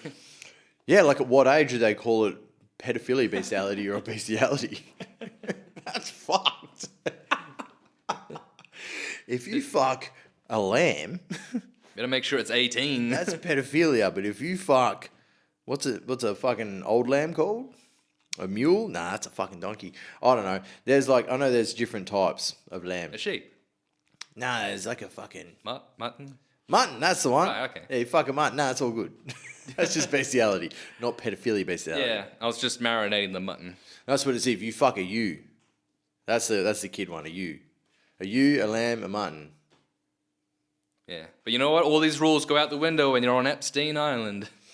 Mate, that's Do what you want. that's the dungeon. I would hate to have gone to Epstein Island and just gone there like, yeah, all right, it's a party, you know, just like fuck a bunch of women or whatever, and then you leave, and then later on you're on this list, this whole thing is going on, and people are like, oh, you must be a pedophile. Like, no, I didn't even see any kids. He would even just fly people around on his plane and shit. Yeah. And he flew around like so many cunts. There's a flight log, and you can see, or not the flight log, there's like a flight list. Yeah, You can see who's been on his planes, and it's fucking everyone. Like, it's insane. So it's Yeah, 'cause like, people wanted to hang and party and... I mean, he's got his jet. He's like, hey, I can fly you. You'd be like, imagine being rich and being like, I need to get from here to here, and I don't want to pay for my own private jet, but dickhead over here wants to be my mate. He's going to fly me there on his jet. Would you not get on? Fuck oath you would. Yeah. Why not? Unless you were like, oh wait, he's like under suspicion of child trafficking or whatever it is. Oh, I mean, I feel like at that point, you can just always pull it off as a whole, like, yeah, people are going to hate me because I make heaps of money. You know, I reckon that would be it. Like, oh, yeah, that shit's just bullshit. There's fucking, you know, we've all had that before. For sure, that would be like a thing in the rich, elite. It's like, hey, it's just another fucking dickhead trying to make money off me. Little did they know he had an island where this was all happening. I can't wait till they make the movie on that. Oh, I can wait. I'd rather just, I don't know. It just seems like, you know, if you're watching an Epstein documentary, let's say, on Netflix, it's like, oh, wow, this is going to to be 5% of the actual information. Yeah, that's what I mean. It'll be a nice movie. Just a bunch of Epstein was bad. Yeah. It'll be an interesting movie, you know? Like, they won't make it badly. It probably won't be true, but it might be... They'll fudge some of the details. Who would play Epstein? Who would play Epstein? Jerry Seinfeld. I was thinking of someone with more hair. I mean, they look pretty similar. You give it, please. They've got right. They've got that long hair. Yeah. No, you're right. Yeah, I don't think Jerry's. Oh, this is a great opportunity for my career. 'Cause I'm just so desperate, and that's the problem. Like, people don't even want to play. But Epstein. that would be such a fucking like. Have you seen Uncut Gems with Adam Sandler? Oh yeah, for sure. How good is that movie? Yeah, fucking love it. It's insane. And you watch Adam Sandler from fucking Happy Gilmore to Uncut Gems, and you're like, dude, that is such a fucking pivotal change, and like just shows how great of an actor Adam Sandler is. Jerry Seinfeld is Epstein. I don't know. I haven't seen like the potential at all for like, you know, this real great, like, you know, intense performance from Jerry. But, you know, I would never have thought that Adam Sandler could do a role like Uncut Gems. well, I wouldn't. Oh, I'd say so. Like, he's been in like Punch Drunk Love, so it's like I've seen Punch that. Drunk Love sucked. Oh, okay. I didn't like it. Well, whatever you think of the movie, like his performance in that is like really. I think someone said it's like an Adam Sandler character, like from Happy Gilmore or whatever, but it's like in a realistic world where what he does makes people uncomfortable and it's not funny. It's just like, oh. Yeah, I think that's why I thought it sucked, because I was like, this could be funny, but it's not funny, but he's just the same person. Kind of like was it Happy People? Yeah, Funny People. Funny People, That's another one. I think he's good in that That was as well. good. That was good. But I think I was too young when I watched Punch Drunk Love. And I was kind of like, what are you doing? You're taking away my love. Yeah, it's not like that kind of Sandler movie, I guess. But yes, seeing how he like, you know, rocks it in Uncut Gems. I'm surprised by Brendan Fraser, you know, with him recently. It's just like, oh, he's won an Oscar. Oh, for The Whale. Yeah. Yeah, I didn't watch The Whale yet. It's a pretty uncomfortable movie, but if you like watching someone basically slowly kill themselves because of the guilt around what they've done to other people and how they've made them feel, you'll love it. Sick. It's a pretty like sad movie. Yeah, I guess it is. I think it's a bit too syrupy at times because there's just so many scenes with fucking characters are just crying and you're like, all right, stop it. Yeah. It's just like, I gotta go for the Oscar. Come on, baby. That sounds very boring. Yeah. For me. It's not boring, but like, let's just say the whole fucking film takes place in his dirty apartment. So that's the kind of film it is, where there isn't. You're not selling it. No, it's a very particular kind of film. But like, I seen him in Doom Patrol, which was like a DC fucking spin-off of some shit, and it was pretty cool. I was like, oh, Brendan Fraser's back, the Mummy. He was in a movie I really loved when I was younger. Was a thing called Monkey Bones. Monkey Bones. It was like, did you ever see Who Framed Roger Rabbit or Cool World? Yeah. Yeah, it was like that. It was like a cartoon, realistic thing. It's somewhat familiar with me, yeah. Yeah. I thought you were going to say George of the Jungle. Yeah, I watched that too. Yeah. I was a pretty big fan of Brendan Fraser back in the day. Encino Man, very good. Oh, well, movie. everyone was, but then he just kind of dropped off and you're like, oh, whatever. Disappeared. Thought he was dead. Maybe he quit. I don't know. It's not like it was dead. I mean, you know, whatever, that happens to actors where they come through, and like for him, like he was very attractive back in the day. It kind of seemed like he wasn't like, you know, a super committed, intense performance kind of actor, but he did the job fine in big budget movies. I don't know, The Mummy was pretty good. I haven't seen that since it fucking came out. Yeah, I thought it was good. I was a dumb kid watching it. Yeah, I was like, this is sick. Yeah, well, yeah, I don't know, but it's just coming back now, yeah. Yeah. But yeah, that's especially coming back and he's like all fat. Yeah, he is fat, but he still wore a fat suit in that movie because he's a real not fat as fuck. But yeah, like he's still fatter. Yeah, he just let himself balloon out, and it's like, yeah, respect, man. You know, Hey, whatever you want. if you like it, fucking why not? I think about that sometimes. I am trying to lose weight now, but like I do think, nah, what if I just fucking just ate and drank whatever the fuck I want? And, It's not good, dude. It sucks. just get bloated out, and because I feel like, you know, It is a slow process. yeah, it does. Oh yeah, it's a slow process the other way around, because like, Both ways. Like, to get really fat is like, doesn't happen overnight. Like, to be fair, like, I got to like 100. Then I was pretty bad. Like, I would just do whatever I wanted. Drink Coke all the time, junk food all the time. yeah, Like, to really get like massive, it's because you never stopped. There's no breaks. There's just like, this is what I do 7 years down the line. You're like, ugh. sounds hard. Like you got to like force it in yourself, and I don't want to like eat all the time because It would be, and I hate eating. I think it's that, and like you've got to deal with the uncomfortable shit that happens along with it. Like, What, having a heart attack? well, no, getting fat. Like, as you get fatter, like as you get bigger, more shit becomes harder, and that's annoying. Like, putting on fucking pants is harder. Running is fucking not fun when you're fattish. Imagine what you're like when you're massive. You're just like, I'm not doing that. Yeah, sure. You got more like weight to carry around, but I feel like for me, Hella heartburn. Oh. yeah, I feel just super like unhealthy. Like just doing, I don't know, maybe any kind of exercise, but let's say incidental exercise where I'm just like, you know, dealing with whatever at work, like squatting down to grab the glasses and whatever is just like a fucking nightmare. Like having to bring myself back up. Like, I'm like, man. Like I'm just gonna start doing squats now because I think that might help and also probably blow my knees out. But I don't care. Like I need to. Yeah, to get used to it. I've got a friend who told me the funniest story ever, and he told me the day he did it. He's on Centrelink, and they were like, you have to work, and he's like, yeah, and they were like, oh, you can do this for a job, and they gave him a job as a labourer for a roof tiler, and it was like, if I didn't take the job, they weren't going to pay me anymore. So I took it, and he went to work for a day, and he's like, dude, this sucks. This is the fucking shittest job ever. So I told the cunt, I was like, I'm not coming back tomorrow. And he goes, what do you mean? I was like, I'm not coming back. This sucks. I can't do it. I'm not coming back. And then he didn't go back the next day. And then obviously this guy's called the agency that gave him the job. And they've called him and said, what are you doing? Why didn't you go to work? And he's like, I told him I'm not going. He's like, why aren't you going? He's like, I'm too weak. I was like, cunt, you did not say I'm too weak to him. He goes, yeah, I did. I'm too fucking weak to grab tiles and put them on the roof all day. I can't do it. It's too hard. I'm too fucking weak. And he goes, from that day forward, they would just not even give me jobs.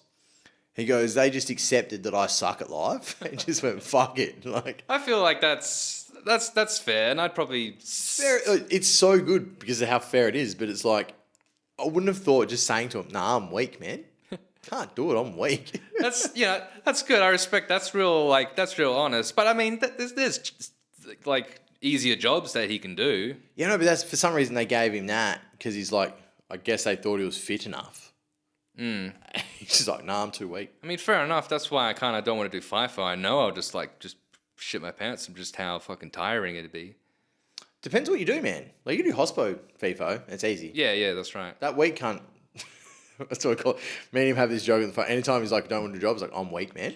Actually, it's Lewis Kotlars, who's been on this podcast many times. So anyone that's listening. We've spoken about it. He went FIFO hospitality and did like nothing. Like nothing. He's like, dude, it's so easy. You don't do fucking anything. 12-hour shifts and you just fuck around the whole time. Yeah, brilliant. Yeah. Brilliant. Well, what exactly was he? Like fucking cooking food and shit. Yeah, right, as a And like bar stuff. And bar stuff. Yeah. I'm tempted. I don't know. I'm tempted to kind of get into that kind of work just for the pay. No, I think I'd rather be a prison guard. At least I can. His mum's the prison guard. Brilliant. Brilliant. Yeah. Easy money. I don't know. I think prison guard would suck. Do you really want to deal with cunts in jail? Yeah, they're my people. Really? Okay. I get along with these people. I get along with people that have been to jail. I can't imagine I get along with them while they're in jail. Yeah. No, I'm just kidding. I'd probably get scared and just, lock myself away and be like, you guys deal with your whole riot and see how it ends. Everyone dead. I don't think that happens very often, the riots. But No. Thinking more of an American. Imagine just how pissed off being in jail you'd be. it would be the fucking worst. It depends on the jail or prison, because I guess some prisons, you know, if it's kind of easier, you have your own cell, you have your own shit. Where Well, yeah, in Perth or in WA, Casuarina is the best prison to go to from my. where's that? That's the one that's not far from here. No, I It's think, in Casuarina. It's like near Yeah. Kwinana. It's the maximum scale prison. It's a maximum security prison of WA. yeah, cool. I guess I'm thinking of the Iluka. No, not Iluka. Oh, one of the farm prisons.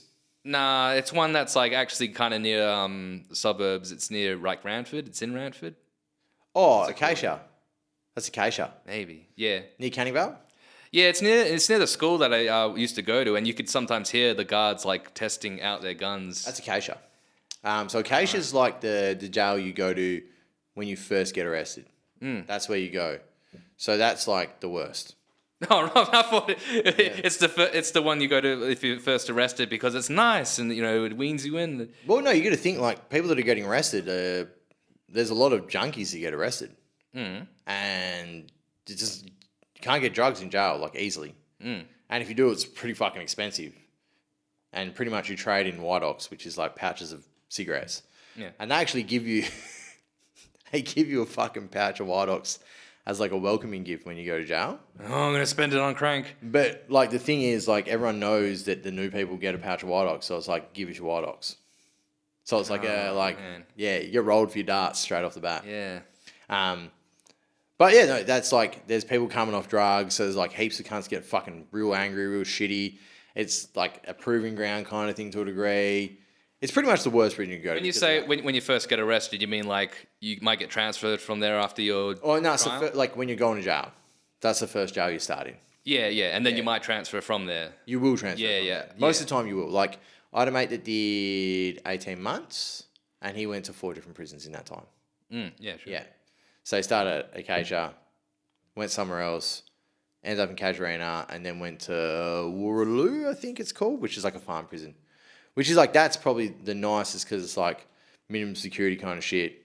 Because like Casuarina was pretty good for being high security. Yeah, that sounds more like my kind of place. Guess it's a bit of a culture shock when you end up in the Oh, fuck. Asia. Imagine it would suck. Actually, I've got a dude coming on the podcast at the end of this month that homeless, been to jail. Very curious. He's going to tell me about being homeless. There's some pretty cool shit he said so far. So I'm like, let's go. Oh god, being homeless. That'd be fun. That'd be an adventure. Well, he talks about it like it's an adventure, man. He's like, sometimes I miss it. So I'm very... It has this good. I think I would absolutely suck as a homeless person. I'd be like, oh god, I don't know what to do. How do I get money? I think it's like that. What do you do when you've got no options? Like, do you just go, fuck it, I'll die? I don't. You kind of have to figure it out, right? I do look at homeless people and I'm like, I've asked them once before, like, why don't you get Centrelink? And they're like, I don't have an address to have it sent to. And I'm like, you should be able to get a bank account. But they're like, they can't send me the details in the mail. It's once you're fully homeless, shit gets pretty hard. God, that's when you want Centrelink.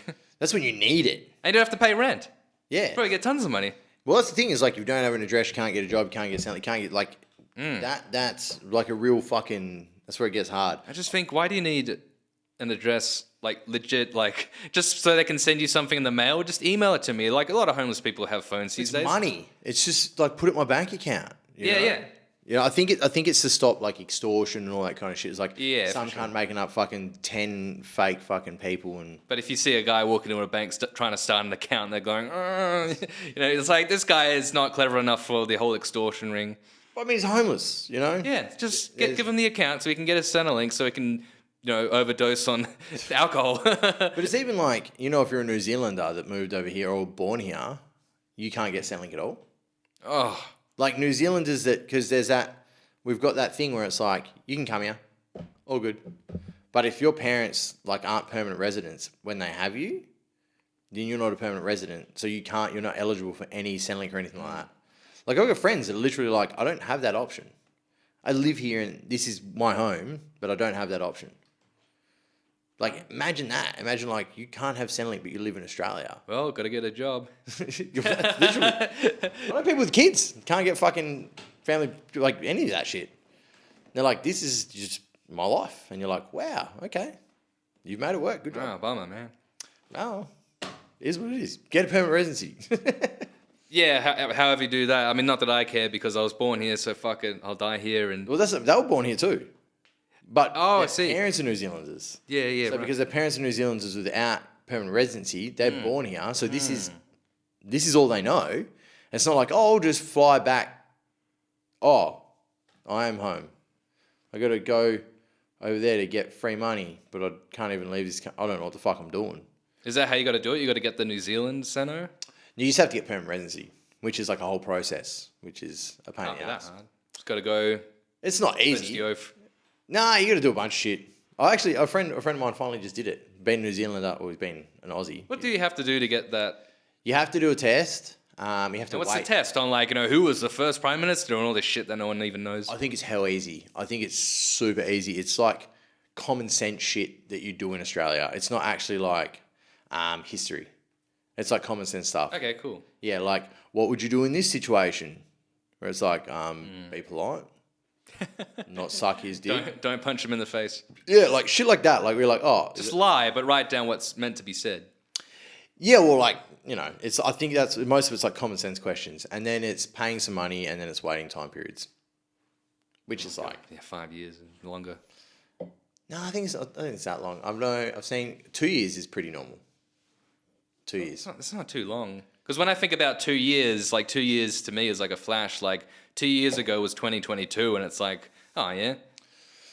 Yeah, but still, like, if your goal isn't to be on Centrelink, like if you're not like, hey, I want to be on Centrelink, you're like, why do I need permanent residency? You know, it's not like I've lived in my whole life, I'm Australian, shut the fuck up. And then it's like, oh, but now I'm broke. Oh, now I've got to pay for this so I can get money in 2 years. You're kind of like, fuck, I don't care. Yeah, sure. I'm thinking about it from like a homeless person perspective. He's just like, oh, screw. Dude, fuck, man. I've thought about being homeless a lot of times because I imagine... No, I don't think about this kind of thing like the stressful... Like, what would it be like to just, oh, God. I reckon it would be less stressful. Like, Okay. if you're a single person and you're homeless, probably a lot less stressful than having a house. I thought you were going to say, like, it's easier to get a girlfriend because you just walk around and find one. No. A homeless woman. I wasn't thinking about having a girlfriend. Because you say single, and I'm like, oh, yeah. I just mean, yeah, you haven't got a house to live at. There was a single chick. I mean, that's if you go to LA, that's a whole thing. There's like homeless dudes that hook up, like hot homeless dudes that will hook up with like chicks so they can live in their houses. Oh, God. I watched a whole movie on it with Ashton Kutcher, so I now think it's real. And I realized as I've said it out loud, that's probably not real, but it could be. Maybe. I feel like it's got to be real. There's got to be like someone made that story up from a life experience. Yeah, that would piss me off if I was just like a homeless person watching these fucking homeless chads get all the pussy and then getting a meal out of it as well. I'm like, oh, fucking great. Just because I'm ugly, I can't eat tonight. But I feel like if you could put the effort in, you can be an ugly dude that's hot. Like your head, yeah, there's a bit there, but if you just like get jacked, You got plenty of time. I mean, that's all you got. That's all you have, bro. Is time. You can do heaps of calisthenics to get jacked. You can go lift bins or something. I don't fucking know. Lift bins and throw them through shop windows. Yeah, they'll get you jacked. Drop jacked. It's not something I think about, yeah. But yes, I've got a homeless guy coming on. That was where that came from. Should be interesting.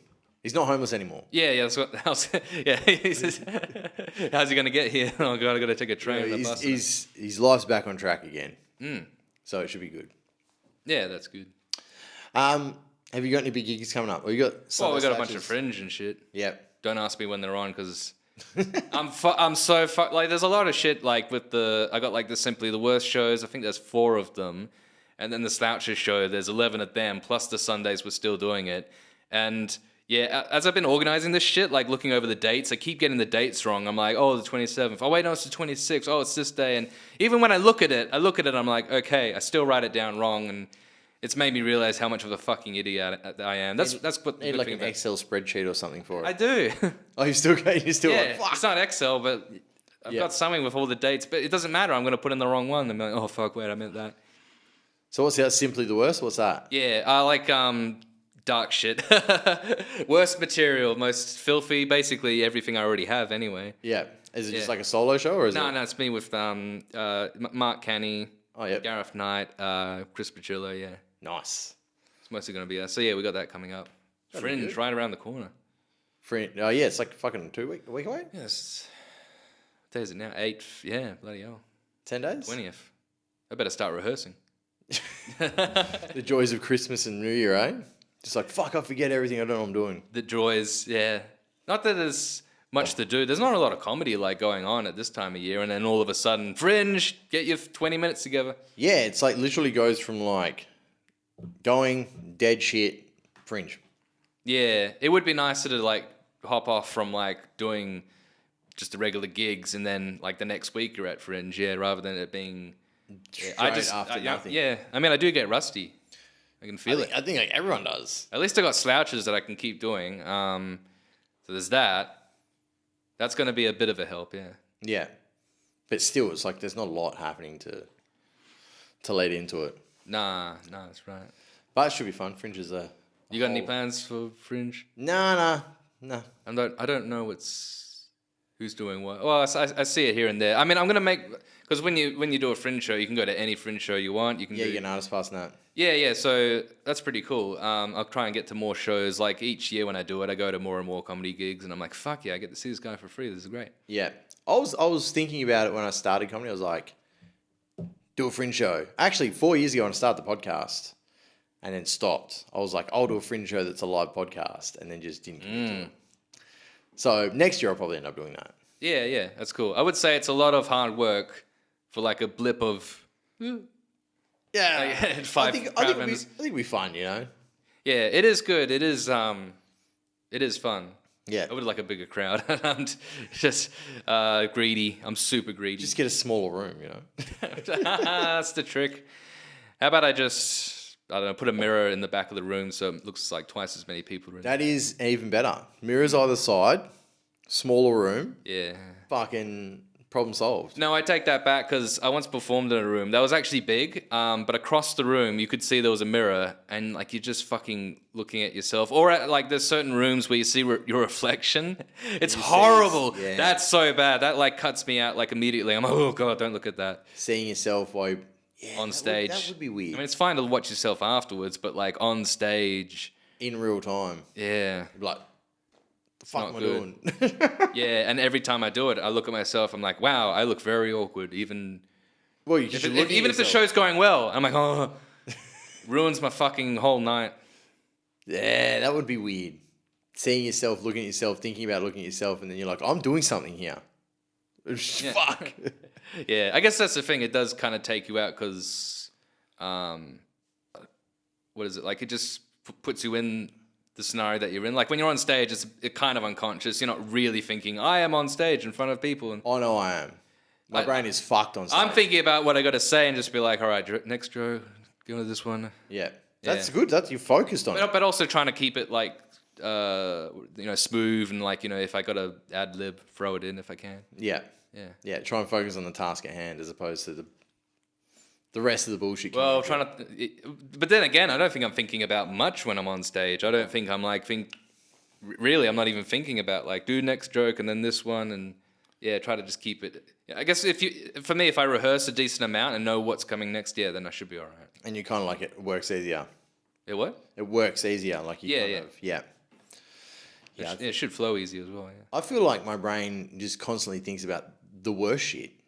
It starts thinking about pointless shit, and I'm like, oh, I can't. I'm meant to be focusing on what I'm doing here, not thinking about God. that. Like, get out of my brain, cunt.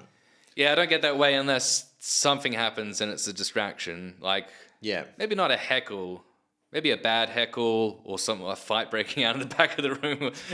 There's something where I'm like, oh, what's my next joke now? Just laugh at them. What are you fighting over? Someone steal your chip? Yeah. I just thought about did you see Chappelle when he was here? No. Perth? No, I missed it. And like a fucking fight broke out during that whole I thing. heard that. Yeah. Wacky. It's just fucking dumb. Man, it's 3,000 people. Statistically speaking, it's going to happen when you're in Perth with drunk cunts, yeah. To be fair, when I went and seen Gillis, I nearly got in a punch on. Yeah. Shane Gillis was here. Because when Matt McCusker was on, this cunt sitting behind me was just whinging. He's like, I didn't come here to see this cunt, meh. And he said it once, and I was like, cool. And then he said it twice, and then he continued talking to his friend. And I turned around and was like, "Oh, look, cunt, I don't give a fuck if you didn't come see him, but I did. So can you just shut up so I can watch it? Because I paid for this ticket. Yeah, for sure. So just shush." Turned around, watched it. Oh, right on, fuckhead. And I was like, "Cunt, just shut the fuck up, eh?" Yeah, absolutely. And then started watching it. 2 or 3 jokes in, cunt starts whinging again, says something. I turned around and said, "Oi, shut up." Seriously, dude. Shut the fuck up, eh? Yeah. Turned around and then he was all, "Fuck me." Security guard comes down and kicks him out. Oh, brilliant. And I was like, fucking how pissed would you be? You've paid a ticket to see a comedian. You're shitty that you don't know fucking anything about their podcast. So you fucking rag on the open, like the fucking support act, and then get kicked out before you get to see the person you paid for. Oh, well, suck shit. Sucked That's in, fucking fuck it. ridiculous. Like, I know, making like that one comment initially, like, "Oh, I didn't come here for this." Like, all right, whatever. And Don't talk through someone's set, dude. I'll Yeah. fucking kill you. yeah, just outright talking, which I don't know why the Chappelle shit. It would have been the same thing, man. Probably. I mean, it was when Chappelle was on, deep into his set, but there was probably some shit going on with they keep talking throughout the whole. Yeah, dude. It's ridiculous. I don't understand why like people just are so Cunts. narcissistic that they're thinking like, oh, I can talk and it's fine. Everyone will just accept me. I don't think. Fuck that. I don't think they think about it. Like, imagine not. I've paid money for a show. There's other people. There's tons of I've people. paid money for a show, and I think I can talk now. Yeah, ridiculous. Imagine if every cunt around you was talking while you were at a show. How pissed would you be? I'd imagine a lot of the people like around you when he got kicked out were just thinking in their heads, "Oh, thank fuck! Oh, for sure. I'm so glad that cunt is out of here." For sure. Like, Yeah. I know for me, like, I don't mind telling you to shut the fuck up. What are you going to do? Bash me? Like, I Yeah. don't care. It's done before. This is old shit. Like, end of the day, I want to see this. And if you're going to ruin it for me, sitting literally behind me, I'm going to tell you to shut the fuck up. Like, I don't care. I don't care what you have to say about it. I'm not in the wrong here. You're a fuckhead. Yeah, and I don't want to like be wasting my night, because of your shittiness. Yeah. Well, literally, I'm sitting here trying to listen to something, and I'm listening to you because you're closer. Oh yeah. Fuck off, cunt. God, it's ridiculous. To be fair though, I was at that show, and when Matt was on, I was thinking to myself, I didn't come here to see this cunt, and I got up. Maybe you get a thought beer. it. You thought it. I thought it in my head. I didn't Yeah. say it to my mate next to me. I got up, walked out, took a piss, grabbed a beer, came back in, and then Shane was on. Yeah. Yeah. Don't you like McCusker? He's funny. He doesn't even like just register to me as a comedian. He just looks like he's just wandered on stage, and I'm like, what? I'll give him another chance. He's funny. He's funny. He's got a special out. You should watch it. Yeah, I haven't seen the special. I just saw that it's around, and I'm like looking at it like, oh, great, dude. I mean, I watched like Shane Gillis's specials, and You don't really like Gillis? oh no, yeah, no, for sure. Oh, they're like, I was like, fuck. Okay. Yeah, I watched what I'm interested in, but yeah, there's so many. Yeah, I guess I got a lot of YouTube recommendations or comedians like new special, and I'm like, I'm not fucking watching that. Yeah, I think I see it and then I'll be like, in the save folder. I'll watch it later. Like, I don't, if it's on and I'm not in the mood to watch it special, I'm like, nah, I'm not going to give it what it needs. But I find like watching too much comedy is hard too. Why is that? Because it's just like, you get kind of like trying to pick it apart as opposed to trying to enjoy it. Right. Yeah. Like, cause you're like, what can I gain from this without stealing jokes? Like, what knowledge can I get from it? Yeah. Well, you just got to think like, just try to be influenced by it, and sometimes you can just hear them talk about a joke, and then you start thinking about your own version of, not the joke, but the topic. Yeah. You're like, oh, what if I took it in a different way? And then that's something you can. I don't think that's stealing jokes in any way. It's like, it's no, topics it's the topic. exist, Yeah. yeah. But I think it's like, if I watch 2 specials a day or something, like at night, or I watch one a night, it goes from being like, yep, I'm enjoying it, to more like, I'm trying to break it down. Because it's like, oh, this is what I'm doing now. Whereas if I watch one a week, I'll be like, I'll enjoy it, and then I'm like, oh, I like that enough, now I'll go back and try and break it down, because then it's like a cool thing, instead of that just being my go-to off the bat. Yeah. No, Yeah. It's interesting. Because I don't want to take that away from comedy. I don't want to be like, oh, now all I'm doing is figuring out your jokes. Yeah, and you don't want to be that way with your own material where you're just like making it a real technical thing. It seems so fresh when you start doing comedy. You're just like, I have funny things to say and let me see how they go. And then later on, you're just like, oh, I got to like really think about the, getting all mathematical about like what it is that makes people fun. You've seen Joker? Yeah. Yeah, like when he's watching like the comedian and he laughs at the wrong times, like he's not laughing with everyone, and then during like a different bit he starts laughing when no one's laughing. I'm like, that is so me. Like it just happens. Someone's like introduces a topic or like a setup, and for some reason the setup is funny to me. Yeah, because you're not expecting it. Yeah, That's it the can happen surprise. sometimes. Yeah. Yeah. And then they start getting into the punchline, and maybe I'm like, I know what path they're going down. Yeah, you've already got it kind of figured out. That's the problem with watching too much comedy shit, is that you start to Predict get it. it. Yeah, you get a little bit like I don't know, watching like real good comedy. When someone's like really fucking twisting it. It's like, oh, I know what joke they're gonna do, and then it's not that. It's something better than you thought. What do you think of Anthony Jeselnik? Yeah, he's cool. he's just such a like early 2010s kind of comedian. Like I watch this stuff. I'm not like the biggest fan of his performance. He seems like someone who comes across kind of like smug, like, oh, this is such a dark joke. And I'm like, yeah, whatever. I like his writing. His stage is very cocky-ish. That's his thing. He's like, I'm this cocky cunt. Yeah. But it works. I just think he does well. Like he's got the dark humor or whatever, but I'm not laughing or I'm not watching it like, oh, he just does dark humor, whatever, like, ooh, dead baby joke, whatever. He's got the punchline to back it up. Same with Jimmy Carr. Do you ever feel like you kind of like, you can predict his jokes? I don't think I have with him. Do you want one of these? Nah, I better take it easy. I'd love one, but Don't give up. I don't want to go to Acacia. Yeah, fuck, dude. Oh no, I'm that drunk. That's it. I think I'd be fine though, because like it's just nothing but freeways to my house. But yeah. Well, I mean, do you know what I think 2's like the limit. That's where it's like if you drink more than 2, you're fucking no chancer. That's where you're over. Yeah, but and then a certain time goes by where you're sobering up. Yeah, well, you're meant to process 0.7 standard drinks per hour as a man. As a man, I'm not a man. Man. As a woman, Like 0.3. Well, as a woman, it's meant to be 0.5. That's me Well, on the G and you've T's. got That's 1 point. 3? I can't even see. 1.4. So that's 3 hours as a woman. Cool, blimey. Yeah, God. Yeah, jeez. 3 hours to get rid of it. That's pretty yeah. But it's a terrible equation because like it still doesn't tell you. I've known people drink a 6-pack and blow fucking no numbers.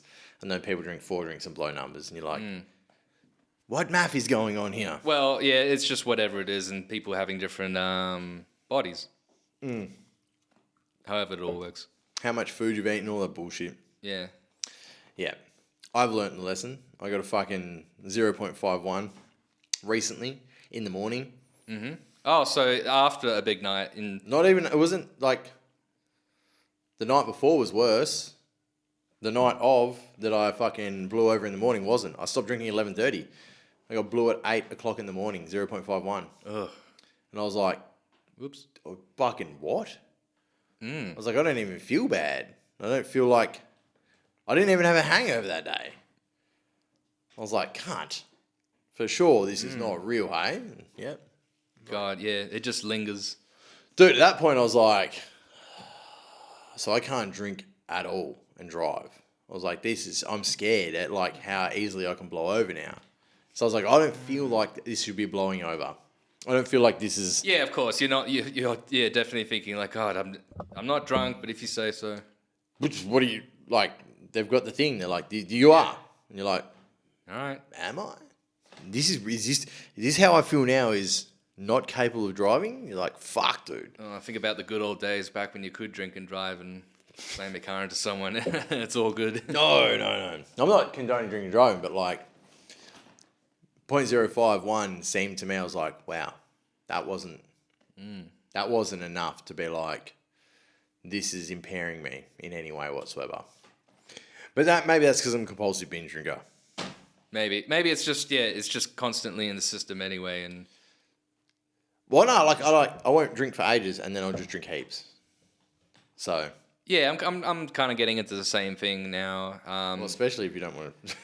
Yeah, definitely, for sure. But like, yeah, I used to, go into the pub and everything every time. Like, I had a few drinks, but now I don't want to even, not just because of that reason, but just if I'm gonna get drunk, I want to be drunk. I want it to be a kind of a big one. It's like I'm drinking, that's it, job's on. Yeah, Yeah, I understand that. yeah. I'm not going to do that tonight. like It's fun. But then again, I think about like, what if I just became an alcoholic? I'm not talking about drink driving, but just all the Permanently time. drunk. Yeah, just about permanently drunk. Yeah. Have you ever had like a 5-day bender? No. Piss? No. I'm usually not like just every like all day and all night like still drunk. No, It's hard. I wouldn't try it now. It's fucking hard work, dude. I don't think I I have. couldn't. I don't understand how alcoholics do it. Yeah, alcoholics. I mean, when you're younger, like you can get it done. Maybe if you start young and you continue on. I feel like alcoholics are used to like whatever it is they got to deal with the next day. They're like, well, I've been through this so many times. I know what to do. I mean, I kind of felt like that at times if I'm hungover in the morning or whatever, or I'm just like, oh, I know how I'm gonna feel. Not that bad. I had a friend. His statement was, "Mate, what do you mean? Like I'm not hungover. This is how I am." And I was like, Yeah. "Fuck, dude, that's a depressing thing to say." But okay, Yeah. That's really something to be an alcoholic where you need to drink. Once you get to that stage, that's a hardcore stage where if you don't drink, you get very sick, you could die. I think dying from not drinking is wild. Like imagine being so having to need it that you would literally die if you don't have it. maybe it's easier than you think. I don't know. No, but like I mean, just imagine that. Like imagine that you need to drink something that's definitely not good for you to exist. It makes sense to me. I understand the... It's fucked. It's wild. It's so fucked up. Yeah.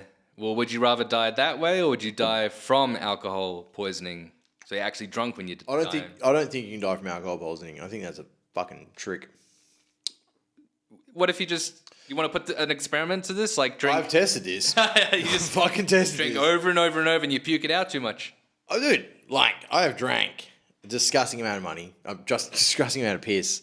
I drank 2 bottles of straight alcohol in a night.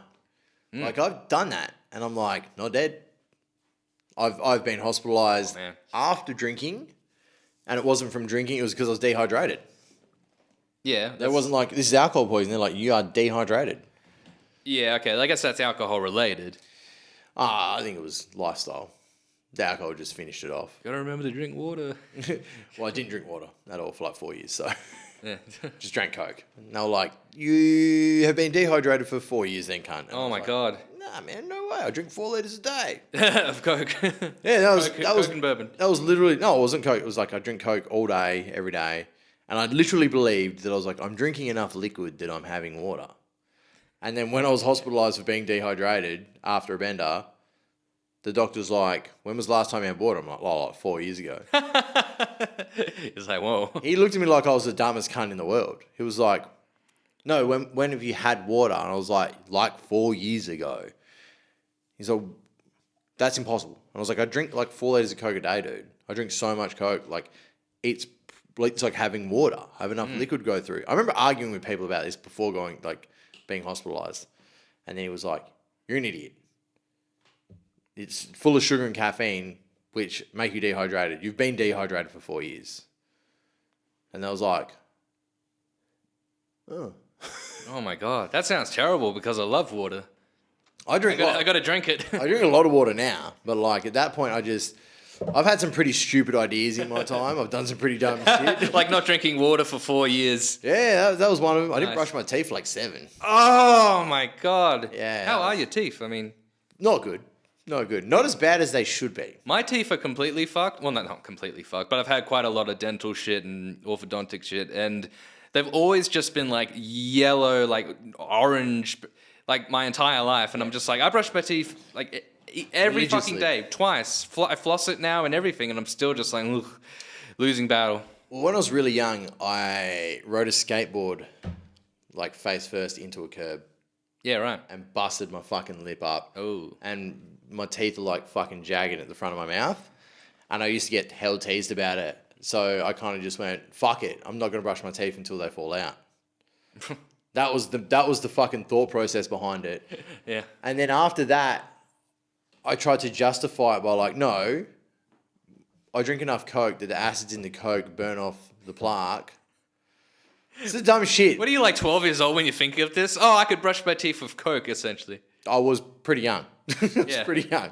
It just led into the 7 years is a long period of time. Yeah. I think I was like 12 till 21. Not even 21. I started brushing them again at like 19. So, yeah, like 12 to 19. There we go. I would have hated to kiss you back then. No, my girlfriend was like, he doesn't have smelly breath. His mouth's fine. Oh, well, there you go. If I don't brush my teeth for 2 days, it's just like death breath. Well, this whole justification I had to this was like, I didn't have smelly breath. Mm. My mouth didn't taste like shit. I drank enough Coke to cover the water. The Coke was going to kill the fucking plaque on my teeth. I hated my teeth anyway. Not smart. Like, I'm not condoning any of this dumb thought process, but that was what was going on. And I justified it and argued about it. And then when I went to a dentist who I was friends with, I was like, look, I've not been to a dentist in a very long time. You haven't been to a toothbrush in a long time. Bro, I'd started brushing my teeth after this. At this point, yeah. I was like, I'm sure my mouth's fucked. I can feel holes in my teeth and shit. And I went in there and it was like 18 fillings. Oh my God. And he was like, this is not as bad as I was expecting. And I was like, that's kind of cool. 18 fillings. I swear I've got like that many, but that was like over time from like a young age till 20. What's I mean? Like I went to a dentist once because like I got punched with knuckle dusters. Oh my Lord. And it chipped 2 teeth. Yeah. And then I had to have like fucking little cap on it. Mm. That's now fucked. I had to remove that tooth. That one of them died. Now I've got a whole fucking... There's a full missing tooth in the front of my mouth. Oh wow. I can't can't see see it because I've got a crown and 2 bridges. I can't see it because of your mustache. No, it's in the bottom. Yeah. The top's fucked. The bottom... That's a fake tooth. Yeah, it looks good. Yeah. But, like, after that, I was like, oh, yeah, so can you check it out and see what else is wrong? And he was like, oh, 18 fillings. He's like, but they're not even bad feelings. He's like, dude, you can feel this hole because it's there. And he showed me it was tiny. I was like, this isn't that bad. That's surprising, considering I was expecting my mouth to just be fucking meth mouth or some shit. Like, totally fucked. But For all the teeth are going to have to be removed and dentures thrown in. that's the goal. One Scrape day. out the gun. That is 100% the goal. Like, I will rip all these teeth out and put a screw-in fucking thing on both sides. I don't know. I'd love to get dent, like, you know, just to have whiter teeth would be nice. But if they're not real teeth, then, and it's like, it just seems strange, you know. Maybe like you're saying, screwing them in so they're just set there. Well, you can get like a whole top, like your whole top set or whole bottom set with like 4 screws. Like it's one piece, 4 screws. Yeah, Tempting. it's expensive. At some point you'll see me and I'll have new teeth and you'll be like, oh, that's what you did, eh? Yeah, that's going to be my So it's foyer. like, rip these fuckers out. They're no good. Fucking put a whole fake one in. I have no real reason. I don't know if they would like do it for me because they're like, there's nothing really wrong with your teeth. Just get them whitened. Oh no, there's definitely like I've had enough fillings. There's still holes again. I don't really go to the dentist enough as I should. I brush them and shit, but like my teeth, and they're fucking, the front's crooked and shit. So I hate them. So I'm like, rip the cunts out. And then I'm missing one there, so fuck it, rip them all out. Yeah, just finish the job, get the rest out. Just fuck it, take them out. It's like 10 grand in fucking a different country. I'll help you out, 40 mate. grand over here. Oh, gotta go to Thailand for that shit. Yeah, Thailand, Vietnam's cheaper. Vietnam's a little bit cheaper. Bali's not too bad. It's pretty much like Bali's expensive, Thailand's next, Vietnam's the cheapest. And it's all like, it's not like they don't know what they're doing. It's not like backyard jobs where it's like, yeah, we'll just glue it to your teeth. It'll be Yeah. right. Yeah, you would hope so. There's research that can be done. I feel the same way about my tongue as well because I look at my tongue now and I'm like, oh my God, it's really white. White. Yeah, look. It is. Why is that? Maybe because of the smoke, not smoking weed, yeah. Really? Is that a thing? Well, yeah, I think with cigarettes and weed, it makes it like a white. Yeah. Like a layer in your tongue is like white. I've never heard this before. You're the first to tell me. I'm learning something new. Well, I'm probably bullshitting you anyway, but just something that I was looking up and like, oh, I better take care of my tongue. So you have to like brush it and shit, or like scrape fucking layer off. Scrape. Oh, yeah. That was the thing when I was a kid. Brandon was like, "Yeah, you got to brush your tongue," and I was like, "Why?" Remember to brush your tongue. That was the thing when I was younger. Yeah. I was like, I don't even brush my fucking teeth. Why am I going to brush my tongue? You stupid fuck. Oh, now I got to do my tongue as well. Yeah, sometimes I do my tongue, but it's a pain in the ass because it's like, you know, the top part of the tongue that I'm trying to get to. Yeah, I don't have a good gag.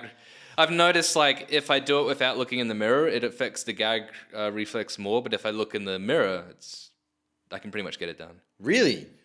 Yeah, it's just something I've noticed. So if someone wants you to suck their dick, you've got to Yeah, see maybe in yourself front of the a mirror would be nice. Just glue a mirror to their gut. Like, there you go, boy, you're right. That would be horrible because now I'm looking at myself sucking a dick. Oh, it's worse than like when you see a mirror doing stand-up. I'm not even good at this. Yeah, those are two big things that I got to get better at. Well, it's been great having you on. I reckon we'll wrap this up. Yeah. Just Is there anything you want to plug before we shut it off? Yeah, your asshole. Let's get to it. I'm not putting my dick in your fucking stanky mouth. I'll rather your asshole. We'll take the poo pipe instead of the shit tone. Was there a period in your life at all when you just refused to wipe your ass? No, that hasn't been one. Someone did make a good point of like why you should use bidets to me. What? Why you should use bidets. What's bidets, yeah. Yeah, things like squirties on your bum. Yeah, apparently it's good. They literally said, "Cunt, if a bird shits on your arm, do you go to the tap or do you use toilet paper?" And I was like, you win this argument. Yeah, it is a good point. I don't have a bidet. It's like a little... I want to get like a good one, so I got to save up the money. But I spent $1 on a water gun instead, so... $1 on a water gun? Yeah, I'm a real... That's how fucking You mean like stingy a water pistol? You're like water pistol in your butthole? Yeah, it's a water pistol, yeah. I literally use it. If you come to my toilet, it will be there. It's on the fucking toilet. It's right there. It's like, I'm saving so much money.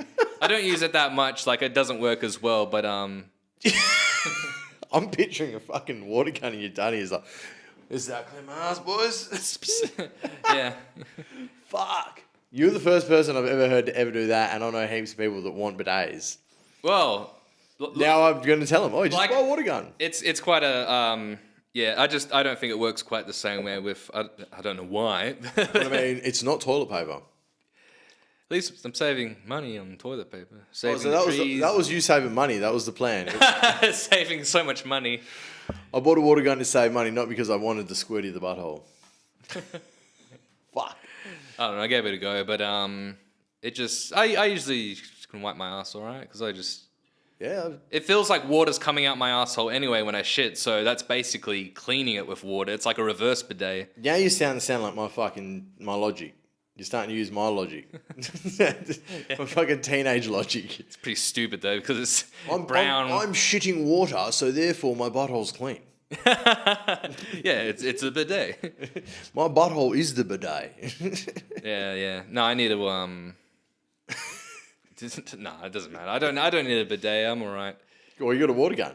I got a water gun. You're solved. I should probably get like a super soaker. That would be... Just imagine that. It's like pumped down your back. I don't know why anyone would do this, but like I'm imagining for some fucked reason filling it with something like my piss. And I'm doing this for some reason. There's a story about me that has been aired many times. One of my good friends, the first time he met me, I was a bouncer at a party, and I was naked squirting people with a super soaker full of piss. You were naked? Yeah, I was like, get the fuck out, cunts! And just blasting people with this super soaker that I filled with piss. So I was like, oh, God. This is piss, so if you don't leave, it's I'm squirting you with it, so deal with it. But I wasn't naked the whole time, but I was naked for a part of it. This sounds very pre-Me Too, back when fun was legal. I did a lot of shit that wouldn't last if there was cameras around. Yeah, that's another fucking thing, yeah. I've existed in a period where, like, I've done some things that I'm like, fucking hell, man. Like, did I look at it and go, like that, you know, squirting a bunch of fucking 16-year-olds with a super soaker full of piss. I think this is very much a reason why 20-year-olds or whatever these days, like Soft, dude. I think but it is a big reason. It's why they don't get so loose. They're just thinking like, oh, hang on a minute, I got this anxiety about like it being filmed, it's thrown up on TikTok or. Dude, if people, I remember seeing videos of me like blackout drunk when I was 20, doing shit, and I was like, I don't remember that, but that's funny as fuck. But being like, if you put that on the internet, I'd be fucking screwed. Yeah. I mean, and back then, I suppose, like, having a video, it'd probably be like shit quality. You can barely make out. Dog shit quality, dude. Nowadays, you can tell, even in bad lighting, it's like who it is, and everyone's like, look, you shit your pants, Yeah, I never got any shit pants videos. I chosenly did some pretty fucking dumb shit. Like, there was, here's a fucked up story for you. No one ever filmed this, but if this got filmed, I'd probably be in jail. Yeah. I got into a punch-on at the front of a nightclub that I started. My girlfriend at the time's underage cousin went into the nightclub, and my girlfriend, I was like pretty shit dude. Now I was really paranoid and stuff because that was the way I grew up. So like I was pissed off that my girlfriend went to the nightclub with her underage fucking cousin without me and was like, "Oh, you're a dog cunt." And then I was out the front, went to pick him up, and then her cousin was being a fuckhead about something. Mm-hmm. And then was trying to I was like, let's go before fucking something kicks off. And I think she was trying to be like, you're a rapist, like said something fucked up to like try and make other people think I was fucked up. Mm-hmm, yeah. And like I knew most of the people that were around, and I was just like, you think I'm this? You think I'm this? And I like dropped my pants and then started punching myself in the face. I gave myself a black eye, like flat. You dropped your pants as well? Yeah, because she was trying to say like I was doing something fucked up anyway, and I was like, let's go. And that's all I was saying. I was like, let's go. It was my girlfriend and her cousin, and her cousin was fucking 16. I was like, let's fucking get out of here. Actually, might have been like ex-girlfriend at that point. Anyway. And so I like literally dropped my pants to my ankles, dick out everything, and started punching myself in the face. Yeah. Gave myself a black eye, like, you think I'm a fucking foxhocker? Yeah. And then pretty much offered to fight everyone there. It was like, go on. Who wants to fucking fight me? You're all pussies. Fuck you. I laid on the fucking road with my head on the curb at one point. Like, stop me, you pussy cunts. Oh, my God. Not good. Like, imagine filming that now. It's just fucked. That's a crazy thing to even see, like, in the city or whatever, where you're like, this guy's asking for it, literally. I literally was asking for it. Did anyone actually take... I did get in a fight. Yeah, I got in a fight. I nearly got stabbed. Did someone come up and like, I'll fight you? Is that all right? It was a group of people. Yeah, of course. They're like, fuck, here's our chance. It was a group of people. So I got up from that, and then a bunch of cunts came over, and I was like, fucking go. Let's fucking go, you pussies. I'll smash all you, thinking I was the maddest cunt. 3 guys came at me. I didn't go down, and then it got split up. I was still going on my fucking big old rant until someone was like, cunt, this dude's over there with a knife. He's going to stab you. Mm-hmm. You need to get him. Let's go, cunt. And then someone got me in the car and left. But, yeah. Wow. Yeah, you're absolutely right. That kind of, if someone filmed that, wild. I'm kind of thinking, that's not something you're going to see. But I'm still trying to put my, into the mind process of being a drunk cunt, like in the city. Were you pretty drunk? I was sober. Okay, yeah. I was sober. That's how fucking... But still, like, you were pissed off, and being pissed off, you get into a almost, like, drunk-like mind state where it's, like, a lot of reason and shit goes out of your brain. I was definitely... The way I thought back then was way worse. Way worse. Like, stupid. Dumb as shit. The dumbest shit. I had this, like, thing that I had to be a mad cunt. I had to do all this fucking stupid shit. I had to be, like, tough and all this fucking dumb crap. Stupid. I get it. But I imagine if someone had a video of that, which it doesn't exist. I know that for a fact because everyone had like potato phones. They might have filmed it, but you can't tell it's you. I can't even imagine if anyone had a phone then it was filmable. That was when I was 20. What year is this? When I was 20, so 15 years ago. 15 years ago from now, 2013 minus 5, 2008. 2008. No, there were definitely phones, like flip phones with cameras. And that's the year the iPhone came out. like flip phones. Yeah, definitely potato quality and everything. Yeah, like I'm saying, they can film it, but all you can hear is... This fucking ass, dude. Yeah. Yeah. It's something that they can at least film and they can show their mates like, oh, this fucking guy is talking about like fighting himself. And But I think even having cameras out at that point, that person probably would have smashed for having their camera, like the phone out, filming it. Like, it would have been like, oh, this is going on. You're at the front of a nightclub at fucking 3 a.m. And that's another big difference. Now it's like, everyone gets their fucking phones out. It's crazy. Yeah, no one's rolling them for their phone. It's pretty horrible. Like, I understand why certain places, like when I saw Dave Chappelle, that might have been the only comedy show I've seen where you have your phone locked away in a thing, you got to grab it later. Yo, that's the whole fucking, like, the mothership, like, all Rogans, they've all got it. Yeah. It's fucking cool. Yeah, it is good. I mean, I understand because you can just go to a show and look, if maybe nothing happens, but you can easily just record the show on your phone, leak it online. Change it out of context, ruin someone's joke. There's so many. Yeah, there's fucking, that. like, I mean, it happened with Louis C.K. when like he tried to make a return and someone recorded his set and leaked it, which it's bad that that's happened to him. I still listen to it twice because I'm like, I gotta listen to these new jokes. Yeah. But like, how can you not? It's out there. Yeah, it's hard. But it's like if there was video of him jerking off, you're like, oh, well, I don't want to watch that, but I'm definitely gonna. Car crash. Yeah. But it's fucked, man. Like, I think people forget that you're invading their space when you do something like that. If you film someone on stage that's like, don't film me, it's like, oh, you're in your room having a wank and you're getting filmed and you're like, don't film me. Like, yeah, you're doing this in private. They're doing this on stage, but they're doing it in the belief that you've bought a ticket that you're going to show the respect to not do that. Yeah, for sure. I just like the idea of like a place where there are no phones because... Yeah, 100%. It seems pretty stressful, like just to be either a comedian on stage or in front of a bunch of people or a comedian trying to get into fights in Northbridge and whatever, like having people getting out their phones and everything. You're like, oh, fuck, this is going on TikTok. It makes things safer. Like... having phones. Oh makes yeah, I guess so. safer. Yeah, you're right. I It's a wouldn't. good thing. I wouldn't do that shit nowadays, but that's because I've grown a brain. But I can't imagine there's people. To be fair, I'm pretty fucked in the head. You're less fucked in the head. Now. Oh yeah, 100%. But I mean, I've just managed to get past all the fucking stupidity that was there. I can't imagine that there's people my age, then, like 20s now, doing that similar shit. I think it's a pretty rare occurrence to do retarded shit like that. Yeah. I think there might be other reasons for it. Just pussies or whatever. I don't know. I feel like I definitely was like it's. But even the amount of fights I've seen in my period, I don't think they happen as much anymore. I think that's because of cameras and stuff. I think because there's just more men out there that are like low T and they can't even fight anyway. Even if they're working out, they're like, they're skinny, muscular. There's definitely more gym junkies now that are younger than when I was a kid. Yeah, definitely. Like, for sure, dude. And 16-year-olds going to the gym now is normal. Yeah, or learning whatever fighting style, so they know they got some sort of idea of what to do. The people that can fight don't get in fights. That's What a waste of.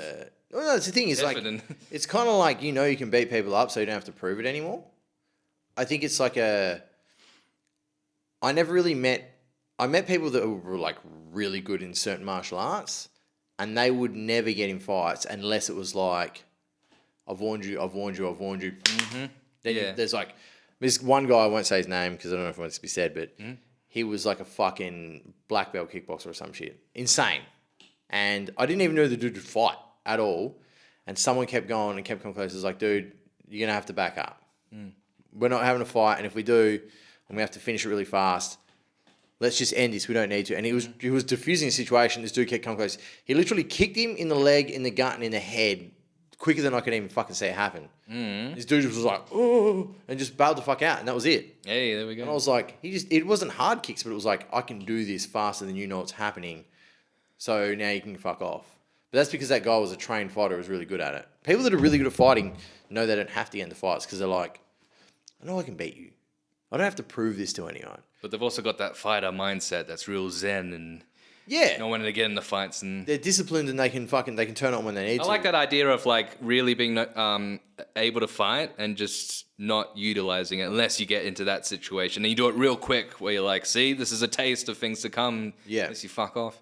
I think it's younger, dumber, and not actually having trained fighting ability. You've got to have this, I'm a man, can't not bash people. Sure. That's how it was when I grew up. It was cunts that didn't have any actual like trained fighting ability. They'd just been bashing each other. And there was always some bigger cunt that could fight better.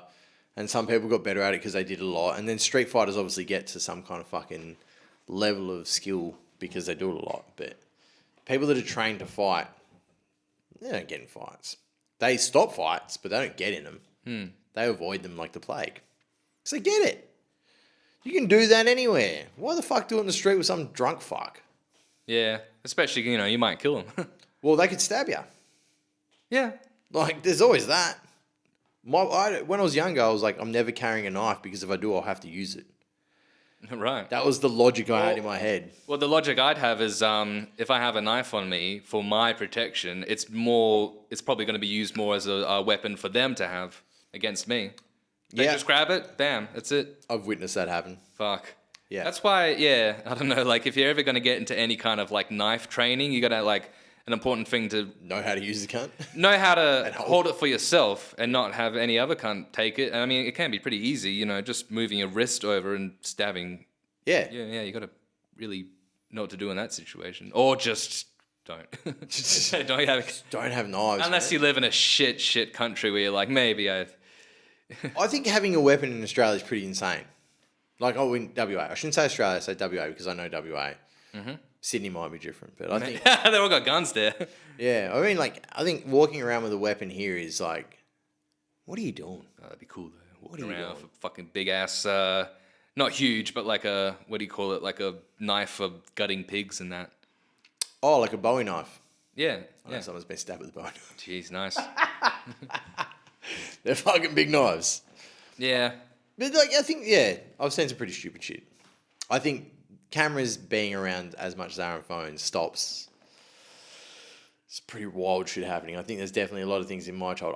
I would laugh to see if someone like one day, if I got big enough that someone's like, I've got this video, I'd be like, dope. Release it. Like, I'm not going to be like, oh no. I'm like, Oh no, how much did do it. I have to pay you to not release this video? Ooh, much that's can what I- they're going to try and get out of you. It's more like, how much can I pay you for the video? Because I want to see that shit. I'm curious at the dumb things that you recorded me doing. Like, I've learnt my lessons. I've got older. I'm smarter. I've done dumb shit. I accept it. Yeah, I don't think I've done too much dumb shit, but I've also like just kind of the friends I've hung around with. We're not really big into just filming each other and doing that. I think I grew up in a time when you didn't film each other doing dumb shit. You just did it. Yeah, well, look, if you're gonna do something that's like hell legendary, like jumping into a big cacti bush, all right, some people might I get was a very specific person. I know him. that jumped into a The cacti. cactus, yeah, Jeff. I'm friends with him. Yeah, right.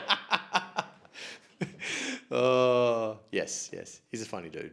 And did he film it and put it online? Yeah, that was the thing. It was on the news. Wow. Maybe I've seen this video. Is it where he's like got boxing gloves on? Yeah. Is that him? That's him, yeah. And was he like squealing like Yeah, a like a pig? yeah. But he really had like a whole bunch of those prickly. In him, dude. That was wild, yeah. What's his name? Jeff. Is he from WA? He's from WA. Oh fuck yeah! The whole- When I watch the video, I know he's Australian. You can tell when they Yeah, start talking. That's WA, Jeffabel. Yeah, I've seen that video a bunch of times. That's cool. Like that was like a nasty looking bush that he went in, and he like stuck into it, and they had to like pull him out. They Like, pull flipped me him out! out of it, yeah. And he's just like on the ground with just them like just stuck. Oh god, like in through the glove in the finger. Dude, it's wild. Oh, It's wild. good on him. Yeah, no, he's a funny cunt. He doesn't want to do any more of that stuff anymore. I don't laugh at a video like that. I just watch it like, oh. It's entertaining. It's hard to laugh at because it's hard. It's fucking rough. God, man. But it's easy to laugh at afterwards. But during it, Yeah, you're yeah. like, oh, dude. Like, he was dropping, they were doing like bowling balls down a half pipe into his nuts and shit. He jumped off a roof onto a fence. Yeah, I think even up to like 2020, he was still doing some shit. Done a couple of like, in 2021, 2022, a couple of videos back, but then didn't stick to it. No, could have been the next Jackass or. He had like nearly 1 million followers on, million subscribers on YouTube. Wow. Yeah, like he's Was he getting plenty of money out of that? A lot and not a lot. He had to split it 3 ways. I don't know if I Okay. should say this on here. Because I don't know if it's common knowledge. Right, yeah, Yeah. sure. I just think like, just doing that kind of shit and He's like there's a certain, I think it's Prague. In Prague, he's like a mini celebrity. that's nice and random. Really weird place, but like, yeah, Sure. no, it's like a mini celebrity there. I wish I was a mini celebrity in Prague. They're like, dude, we love your cactus video. I'd happily be a mini celebrity in any fucking place. Right, yeah, Zidane. Like, what kind of bonuses could you get from that instead? Gotta go over there and fuck all the women there. I'm a king. Sudan, fuck. What a place to be special. That would suck. Well, they all got phones. They can watch you TikTok videos or whatever. And Me making bad jokes. right, yeah, sure. In Sudan. What's in Sudan? That's Africa, right? I believe so. I'm not. Yeah, it's Africa. It's Africa. Yeah. That's not South Africa. That's Africa. That's Africa. That's like I don't know what it's like. I know what Sudan is. It's rough. That's where they have pirates. Yarr. They've got pirates out of Sudan. Yeah. Well, they got pirates in like was it Somalia? Yeah, Sudan and Somalia. They're the two places. Sudanese pirates, right? I think I'm wrong because you said Somalia. I'm just wondering if these are like coastal countries. They'd have to be, right? You would imagine so. Fucking They're pirates. pirates. Can't you be a pirate, but you're like just in a car driving around in the desert? Just in like the middle, like Alice Springs, but a pirate. Yarr. Yes. That'd be dope, eh? Getting the loot from the mines, yeah. No. You fucking drive up to Darwin and you go get a fucking boat off the thing and you'd be like, yeah, we got one. And then just come back to Alice Springs and live there. Why not? Alice Springs pirates. Can't imagine there's enough population in Alice Springs to create pirates. I don't know. I've never been. Who knows if we'll ever go? I don't think there's a lot there. No. I don't. I guess not. It's even shittier than WA. Well, here's a funny thing about WA. You know Uluru? Do you know there's a bigger, the world's biggest rock is in WA? Right. That's bigger than Uluru. It's twice the size of Uluru in WA, and you can still climb on it. And what's that one called? Mount Augustus. How come? Why didn't it? I have no idea. Is it harder to get to? Is there something to do with that? No, it's pretty hard to get to, but you can get there. Maybe it just doesn't look as nice. Oh, I don't think it does. I don't think it looks as cool. But Because like, Uluru kind of looks like just it's very deserted by itself. that, and it's not like just a weird like rocky rock. It's got like a kind of a flat top, at least Yeah. from a distance looking at it. Yeah. Well, Mount Augustus is it's the biggest. I think they call it monolithic rock in the world. And we've never. I And we're not getting the tourism for this and whatever. I found out about it. When did I find out about it? Like fucking a year and a half ago. I did like we drove up to Karajini and then to Exmouth and then back down. I remember in Carnarvon, we were just like looking in the fucking tourist shop for shit. And I was at Mount Augustus and I was like, Mount anything? North? What? Because there's like 3 places in WA that count as mountains. There's only 3. That's how flat WA is. One of them's in Albany, which is Bluff Knoll, and it's literally 1,003 meters above sea level. So it's only just a mountain. And that's pretty much the only mountain that's like possible to climb. The other 2 are in the Kimberleys. And like to climb is fucking insane. And there's Mount Augustus, which is like not a mountain. It's not actually a mountain. Yeah, I was going to say, like, what the fuck? It's just identifying as a It's mountain. a big rock, but it's called a mountain. And I was like, well, there's no mountain. This is a mountain. This is bullshit from what I know. And then I read it and I was like, it's not technically a mountain because it's below 1,000 meters, but it is literally the biggest fucking monolithic rock in the world. It's twice the size of Uluru. And I was like, why is this not fucking known? But it is. It's like 13 hours from here to get to. I think it's more. It's like dead center of WA. Like you have to go, if you want to get there from like Perth City, you pretty much have to drive to Carnarvon, stay at Carnarvon at night, then drive out to Mount Augustus. Then you can camp there and then climb it and then come down. It's a mission. I'm not going to do that. I'm just going to look up photos of it on Google Maps. There's nothing cool. I'm going to go Big climb. rock. I'll climb one day. Just to be like, I did it. I did. So you can go around being like, I climbed this, and then everyone's like, oh, who cares? But you're like, no, but it's the biggest rock in the world. Exactly. You Yeah. know? That's a fucking pretty cool thing to be in WA that no one even knows about. Not really. Just a big rock. Yeah. We got to call something cool here. Yeah, we got to have... And that's what we got, but no one even gives a shit. Exactly. Sounds like fucking WA to a T, right? Yeah. We've got some shit here, but no one cares. We got the biggest rock in the world. Literally. Who cares? Bigger than Uluru. Bigger than the most famous rock in Australia. And no one cares. Maybe it got discovered later. I don't know. It's not protected. There's got to be some... Maybe it doesn't like... Like I'm saying, like it doesn't look as good. Maybe it just doesn't sit with the Dreamtime stories. So it's like... There's no cool heritage to it. So people don't want to fuck it up. I don't know. Because you know you can't climb on Uluru anymore. Yeah. When did that happen? Pretty recently? Nah, that was ages ago. I feel like it was very long ago. Way long ago. At least 10 years ago. Oh, right. Yeah, 10 years ago. Yeah. For sure, 10 years ago. It was a long time ago. 10 years ago from now is like still basically the present. Like 2012 is like basically still... Still the same thing. It's the present. Yeah, and I'm like talking a long time ago, like, oh, the 90s?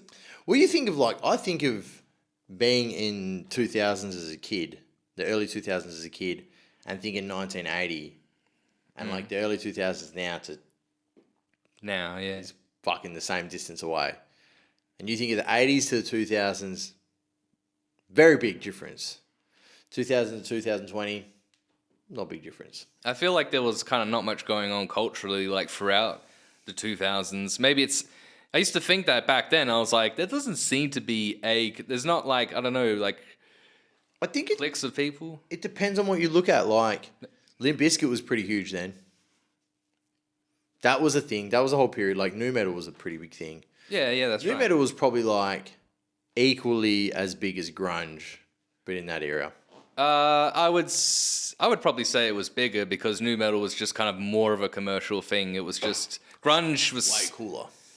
Nu metal. Yeah, way cooler. How dare you? I hate grunge, dude. I don't. It's just depression music. I don't listen to much grunge, but I listen to a shit ton of Nirvana. So I hate Nirvana. how dare you? With a passion.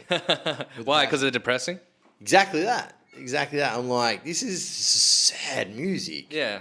From a sad man who had a bad life. I like Hole better than I like Nirvana. I like Hole. Hole's good. Yeah. But Nirvana, But Hole's pretty depressing. I'd say just Hole's about. pretty fucking depressing. Well, why do you like them?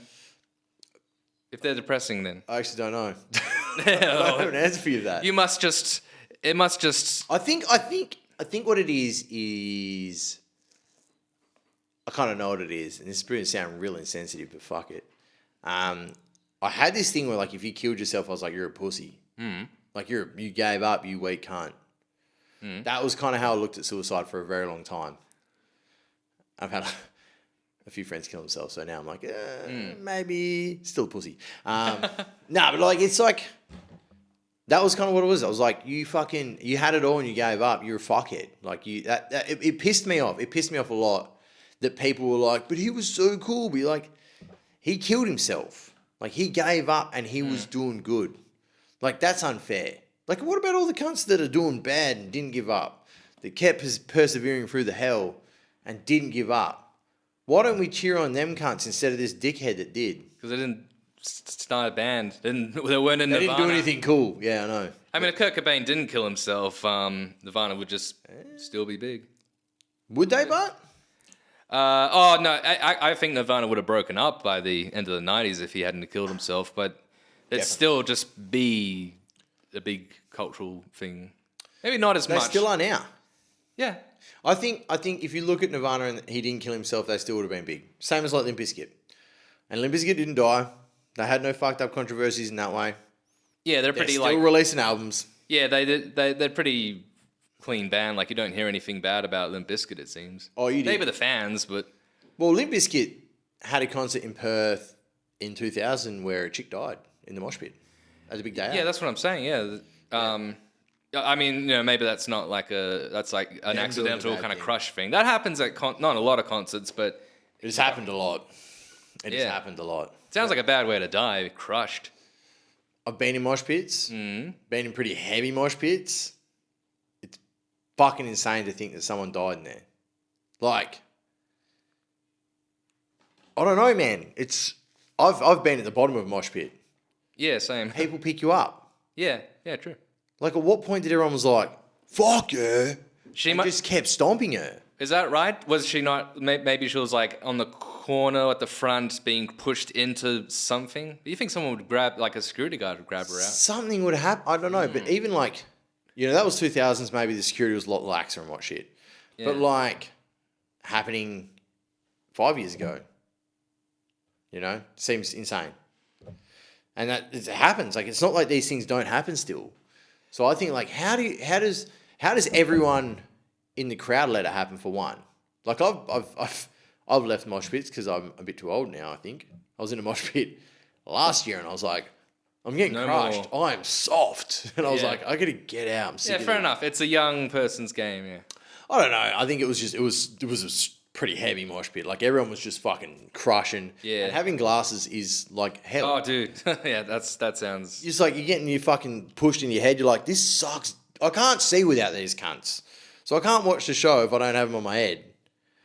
But I want to be in here, but I don't want you pushing them to a fucking face. I think what's causing the problem, and I don't know anything about this, I'll say it anyway, is just the security, like, layout, how they organize. I'm thinking about that Travis Scott crush where I think people, like, rushed the fuck in. Stage. And that's what caused the problem. That's a big problem when you have, like, a bunch of people trying to leave or enter quickly in a certain situation. That gets pretty hairy. Well, I was in a System of a Down mosh pit. And I'll never forget it because I was like 3 people from the front and the intro song comes on, prison song. I jumped and I moved 5 people back. Yeah. Like, I literally just like, yeah! And just fucking, the people moved in that fast that while I was off my feet, I just got shifted back. And I was like, fuck, man. Like, I'm so much further away than what I was when I decided to make this jump. It's insane. And I think, but I still think, fuck, how does everyone just forget that a human being's there and they just crush the cunt to death? Stomp them. I don't know. I don't know. And at what point do they go like, this cunt's dead, help him out? Yeah, if you're like standing on top of them, but I don't know. When you have like a mass of people and you lose control like of where it is that you want to be. You can't move and Yeah, I mean, there has been points where it's like, that's it, I can't do anything. But yeah, you're right. You can't move. Yeah, you are being moved, but you can't control the where you're going. It's like, is everyone just like, fuck it, not my problem because I can't even think about me being moved. Like, let's just let this person underneath me. No one yell like, person, help! Yeah. Fucking, why are we still doing this? Can't stop. Yeah. I don't know. I get pretty aggressive in mosh pits when it's like someone's like down. I'm like, fucking back up, cunts. Let's get this motherfucker in there. Like, I'm not being here when someone dies. Yeah. No thanks. That'd be pretty horrendous, or like it's you dying. I don't know. I think it'd be kind of cool to die in a mosh pit, but I don't think I'm going to die in a mosh pit. Nah, I don't want to. Nah. It'd be hard, man. It'd be a hard death. Ugh. It'd be a hard death. The crushing death. Ugh. And I'm like, oh, great. Now I miss out on seeing the band as well. I paid my ticket. Can I have a refund? Now I'm fucking dead. Do you get a refund if you die in a crush? You should. I mean, your family would, for sure. I think they get more than a refund. Well, I know the Limp Bizkit one specifically, when they did come back to Perth, they fucking got the family on stage, or they got the parents on stage and was like, this is fucking dedicated to her. So. Yeah, Limp Bizkit definitely, I mean, really, a lot of nu metal bands, generally didn't seem shit. Oh, good. I like it. Not that I haven't seen Limp Bizkit. I probably never will. I kind of still like them. It seemed like, I loved them as a kid, like 9, 10 years old, whatever. And then a big period where I stopped listening to them. And then it was basically when they released their new album a couple of years ago. I listened to it. I was so surprised by... Gold Cobra or Still Sucks? Yeah, Still Sucks. That's a good album. I should listen to Gold Cobra because when that came out, I was just like, hey, Biscuit, woo. But I didn't listen to it. But Still Sucks was like, yeah, there's some good shit on here. Like, I don't know, maybe I'm just... My tastes getting kind of back into that. Oh, no, it's a good album. I like it. Yeah, I do. But... maybe, yeah, the more unserious side of nu metal. Some of the other bands can be really hit or miss, like Korn. Yeah. I liked Korn for a little bit, I was big into them as a kid. but I got very past them. Yeah, I mean, whatever. I don't listen to the new albums now, but they seem cool. I don't know, yeah. Limp Bizkit was the one. That was it from 12. That's when I was listening to Limp Bizkit. When I was 12. I think I was... No, I think I was 10. I'm trying to remember, like... I was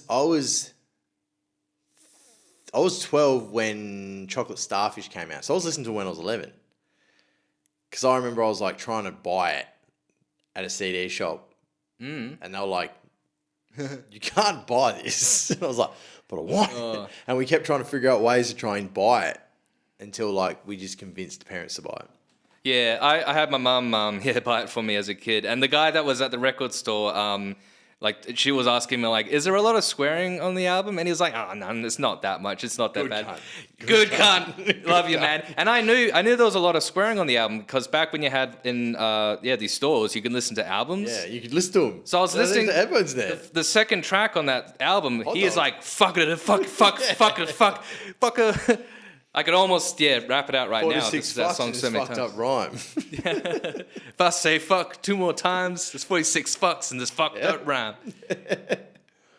Yeah, so good on it. But I think it's amazing even thinking about like those, whatever they're called, listening stations. Like I remember listening to... God, they existed. Yeah, they were so cool. So good. And they had like explicit albums. I was listening to a Rodney Roode album when I was like 12. Yeah. And he was saying all sorts of fuck shit. And I was like laughing real hard in the record store. It was great. Yeah.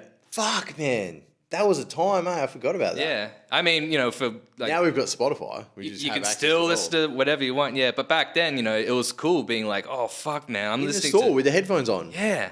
I'm allowed to. Anyone can like put this on and listen to like all the whatever albums. It's great. I reckon there was a different time. There was more community in shops. Like you go to game stores definitely. and you could play games in the stores. Wow, yeah, I remember that. I forgot that existed until you said the headphones things. Like you could literally play games in stores. They have their little kiosks and you could like fucking test a game. Yeah. Like, this game fucking rules. Now you can't even buy games from stores. I mean, you can, but I reckon that's going to get phased out. Oh, I fucking hope not. Well, I don't know if you noticed the... I saw it. Yeah, you got some like... I am a nerd. I had a Super Nintendo and N64, but I gave it all away. I don't really care about... I would like to play some of the shit again, for like just childhood games. Yeah. But I don't mind it being an emulator. Yeah. Yeah, no, I've got this, like, I like having it. It's cool. Yeah. Not that I for play sure. it fuck all, but it's like, if I ever want to, it's there. And I can. Yeah, for sure. Having, like, it being a collectible, yeah. Yeah. And my 64 is like my 64 from when I was a kid. The Super Nintendo is not. It's amazing that, like, with like a Super Nintendo and N64, like the ones I had, they ran perfectly fine. No problems. The games played perfectly fine. And then you have like a 360 or something on my Xbox. Both of them just completely, And I've had them for way less time, but they were just, you know, maybe they were just trying to like, you know, they were just more powerful. But the Xboxes were... I reckon it's a matter of dieability. Like, that's like what they do with phones. They make them so they fucking crap out. Yeah, that's right. You need to buy a new one. Can't I just have the same old crap on? But I don't know, because with the 360, that thing, maybe they were trying to do it and they went too far because that thing got notorious with the red ring of death. Yeah. Everyone experienced that. But you could just send it away. I believe you had like, postage being paid for, and it's a free service. They bring it back. It's fine now. Really? Might need to do it again. Yeah, because, you know, I went through it. I couldn't believe how long I had my 360, like, how long would it have been? Like 4 years or something. And I'm like, I haven't had the red ring yet, but... Then you got it and you sent it away and they just fit it free. Yeah. But then some people would have it 2 or 3 times, so... Fuck, eh? You know, I've had a Super Nintendo crap out on me. But, like, not totally. There was, like, one card that drips out. So, like, there's, like, the third layer of things have, like, lines through it. Did you try to fix it? Oh, you can, but the... Now you're going to find out how much... To fix it is more expensive than it is to buy a new Super Nintendo. Right. So, you're like, fuck it. So there's no point. I can't believe how expensive it is to buy a Super Nintendo. Well, it's like funny. It's because you're buying one specific chip. So like the only way you get that chip is realistically by buying something, ripping it out and putting it in a new one. Sure, it's very obscure. So Yeah. I was just wondering if you could, if you got to replace something, that's a hassle. I just meant like if fixing it like in the inside. Nah, it's a chip that's like burnt out. Did you try blowing in the cartridge slot? Oh, yes. You, I was like, why is this fucking glitching? you were going downtown like, like, going CPR on a robot vagina.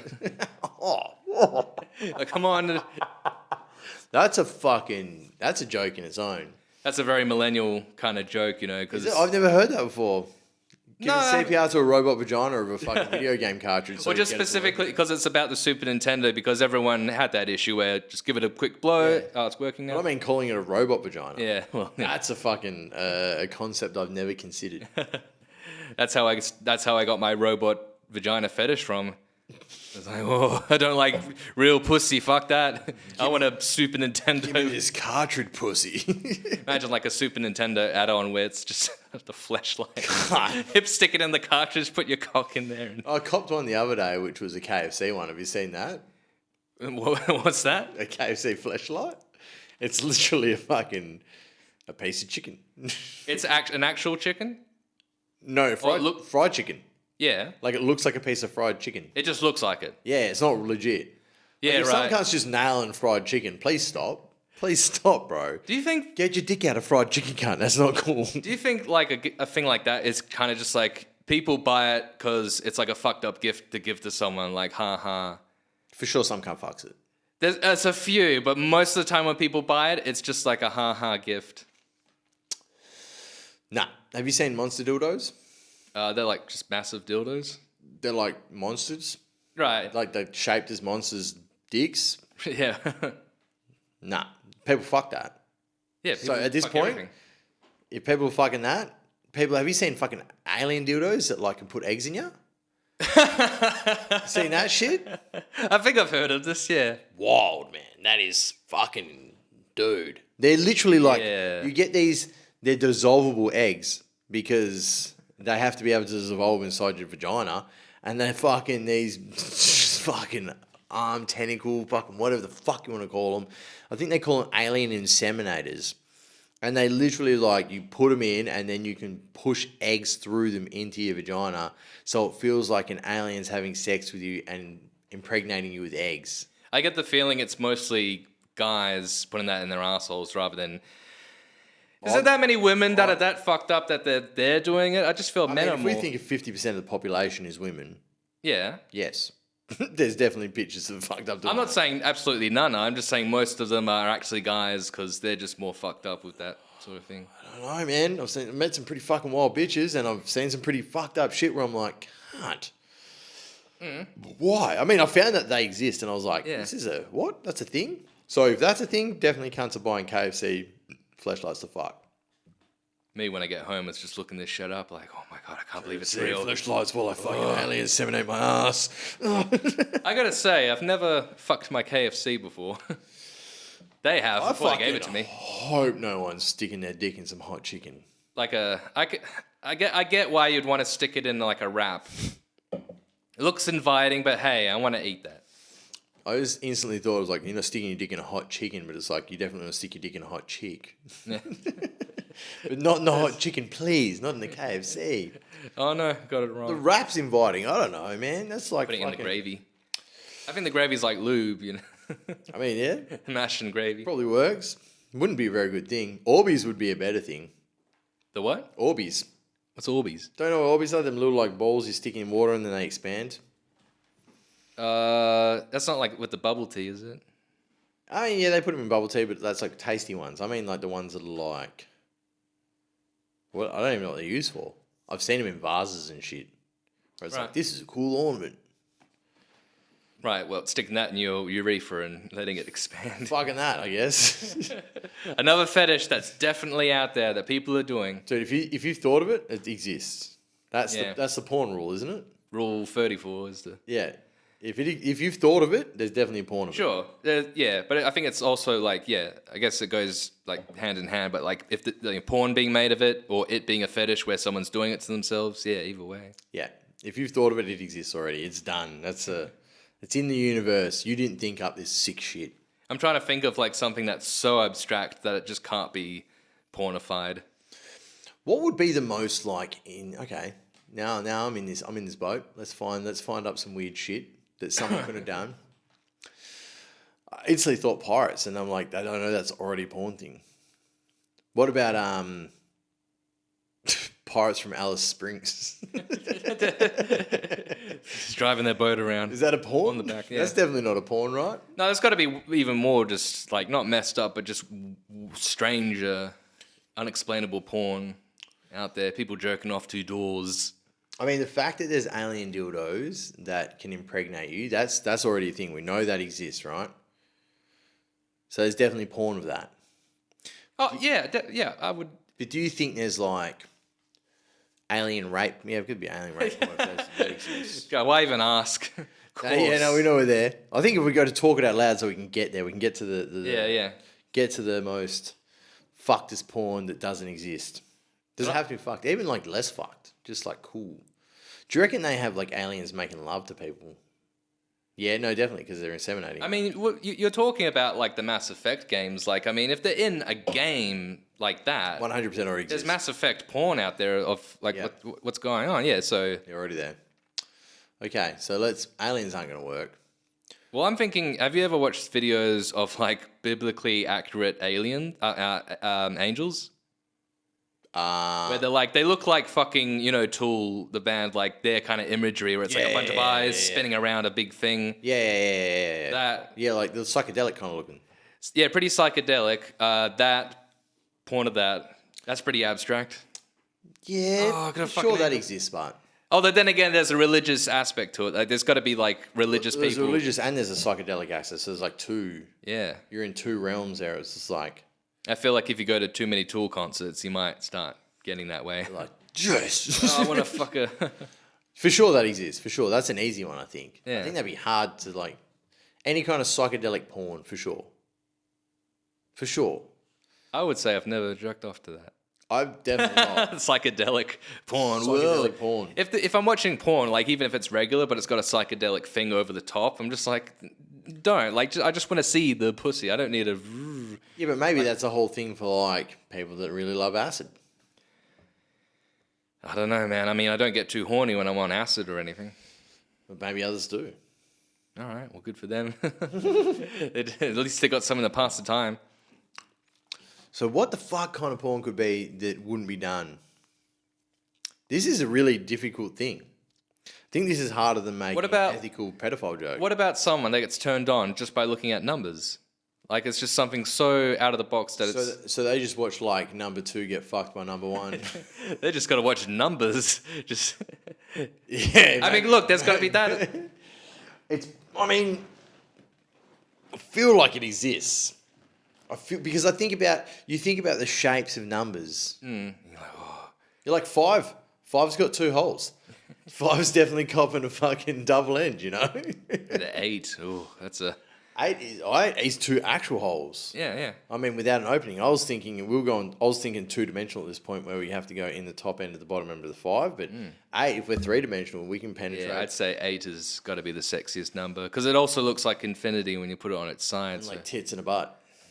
It could almost look like some kind of G-string, or some kind of like sexy underwear where it like goes over the pussy and then the other hole goes over the asshole. So. Oh yeah, that's how we're going with that. See? So I feel like this is definitely done then.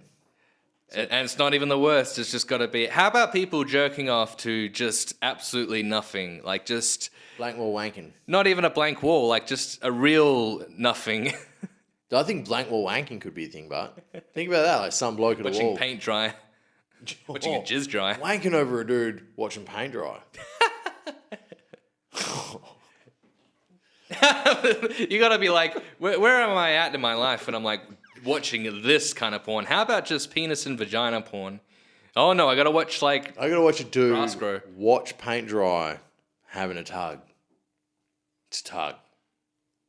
Well, I think now you're getting sexual with it because now it's yeah. But then it's not porn if it's just watching the guy watch paint dry. Because I've watched like videos of women watching porn, so I'm like, oh. What about videos of women watching porn or videos of women watching porn? Just keep going with it. How far down that line hasn't been done? I reckon, yeah. I bet someone's done that and they've tried to go like just 30, 40 layers deep. And that's like, and now people are like, great, now that's my fetish. Just imagine the noise from that if they're all, and it's just the same one, but they just have like 3-second delay for each one. So it's just like a never-ending cum noise when they come. Yeah. Oh. What if you jerked off to a video like that, and then you watched another one like it, but in that one you saw yourself in that video jerking off to, and now someone's jerking off to you. That's like whacking off in the mirror. You know? I used to do that a lot. Why? Because I'm like, I like cock, but only my own. Look at it. Ooh, I want to see a jizz. I don't know. I think the reason is like, I used to just jerk off like over the toilet because I'm like, I don't want to deal with like. But you had a mirror over the toilet. No. I used to just jerk off into the toilet. Yeah, but that's like clean. Yeah, just so. There we go. clean. That's it. That's I don't clean. have to dick around with anything. Yeah, that's. Oh no, I got jizz on the carpet. I've got to clean this up. Where's the mirror part of this? Well, this is like, and then when I'm in the bathroom, jerking off over the sink, looking at the mirror. Oh, so you went Well, from not the looking at toilet to the sink. It's just two different like times Okay. of doing this. Yeah, it just seems weird to me. I don't know. Maybe because of the privacy. Because this is like, you know, me as a teenager, and I'm like, oh, I don't want to jerk off like in front of my computer. Don't have porn on my phone at that time. It's just, but I got to do it right now. I'm gonna go, into the. Into the place where it's easiest to clean. Don't have to clean at all. Well, it's in the sink. It's in the toilet. Right in the toilet. Flush, wash, simple. Yeah. It's bad though when your dad knocks on the door. Oh, sorry, you in there? God! Oh no, just as I. Oh, come! Dad, you dog! That's how you get a dad fetish. Yeah. Into the dilfs. So, I'm trying to think where you can fucking. Where the fuck you could think of a porn that's not done? I don't. Nah. Blind porn? Has What? anyone done fucking. Definitely someone's fucked Blindfold, blindfold. I'm sure. I think the only thing is like, you know. Like, imagine a blind porn that was just like. It was a black video with just noises. Mm. Because, like, it's like emulate being a blind person. Well, You would have done that by yourself, but imagine someone's released a video and said this. No, is but I watch blind person. videos. I've watched videos where it is just black, and I'm like, well, I've got the sounds. That's good enough. Oh, then definitely. But did they say this is emulating being a blind person? No, it wasn't that. It was just it happened to not have any visuals in it. So you listen to a soundtrack. Yeah, well, it's got what I wanted in it. Porn soundtrack. Fuck, what else could there be? I think it's all done. I think we could just keep going on. There's just porn of every. The only thing there wouldn't be is just, I don't know, like, you know, you have your movie porns. So I honestly definitely think we should look up once we're done with this is do numbers fuck each other for porn? Like, is there number porn? just look up number porn, yeah. Because I think that's the closest we've got for something that might not exist. And if it doesn't exist, we might be onto a business here. We don't even have to do that much. We just got to, like, animate numbers. We could do that on YouTube and still get like it'd be like kid. Yeah, it's like and it's okay for kids as well. I mean, if you want to jerk off, that's fine, but Hey, it we're could not also gonna- be we're- educational. We're not going to say it's porn. We're just going to say it's numbering, entering numbers. Yeah, I don't know if they're making any sounds. Just Well, we can do two different sides. We can do one where we make different sounds, and then we can do one with porn sounds. And we'll do one on Pornhub and one on YouTube. yeah. Imagine getting paid a lot of money for doing that. It could happen. A lot of people put certain porn out there and they're like, I am making money off That's the worst part. It can happen. that. In this kind of world where someone's like, finally. You monetized fucking number porn. I needed this in my life. I Yeah. mean, Stephen Hawking was probably trying to get the midgets on a ladder to do that in the chalkboard. There we go. Yeah. It's not the same thing, but it's getting pretty close. I bet in his later years, he was just like, numbers. Oh. He didn't even like women anymore. Well, it's not like, I mean, you were jiggling your body. He wasn't jiggling his body. He was a head, dude. His head on a stick. And he has to type in his like moaning sounds into his computer. Oh. Didn't it get to a point where he was just using his eyes? I thought he was just Maybe. using his eyes to fucking type shit. Like, Yeah, I guess I can imagine that, how that fucking works. I think that was the thing. Like, legitimately, I think Stephen Hawking's at one point, like, had no control of anything, that he literally used his eyes to like write shit on some kind of fucking thing. Which is cool to think that exists. Pretty ridiculous. Put the midget on the stool on mathematical equation. Maybe. I think there might be a system where you can blink even with one eye, and that can register as inputting certain letters of the English alphabet. Yeah. Yeah. Imagine that. Sounds just one sentence takes 10 minutes. Ugh. Imagine if, like, realistically, he didn't want a midget on a ladder doing mathematical equations on a whiteboard. Epstein just decided that's what he wanted. Yep. Because it does sound like a cruel prank. Yeah. like his eyes misregistered what he wrote, and he wasn't actually saying what he was meant to be saying. He's like, fuck. And he's just watching it. Just stuck there going, I don't like this, but I'm going to come. He's gonna jizz anyway out of his flaccid penis. Math is incorrect, cunt. Yeah, you got it wrong. Ooh, I like it when you get it wrong. You incapable fuck. I don't know which way he went. Like if they got it right, he got really turned on, or if they got it wrong, probably a bit of both. Oh, come on, you can get there. I mean, like, do you reckon they tried to import the smartest midgets they could for that reason? Like, how much effort went into this?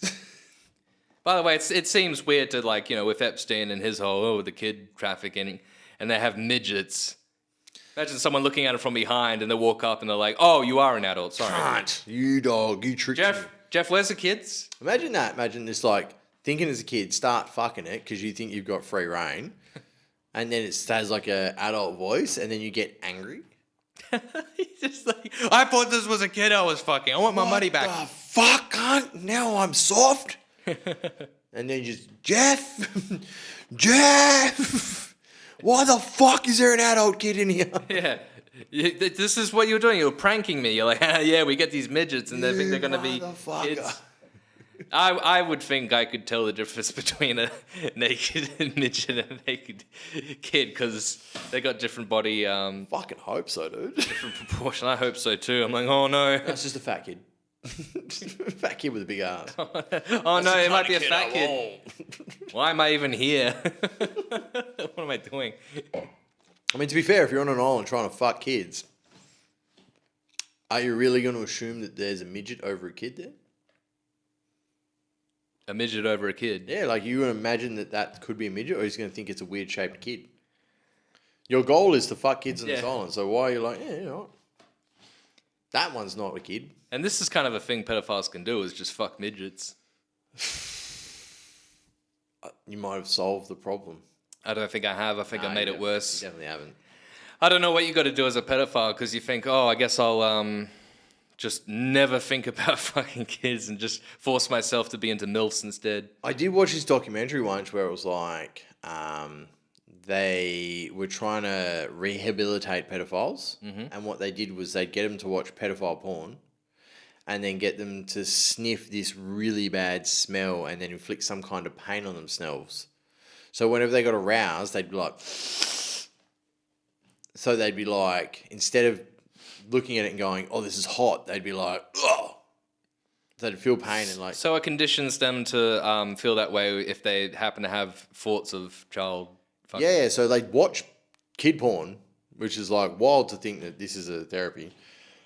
It's like, oh, let's let you do the thing you hate doing, and then we're going to force you to smell something bad when you enjoy it, and then hurt yourself while you enjoy it so that this stops you from enjoying it. You know where they got that idea to do that? No. Clockwork Orange.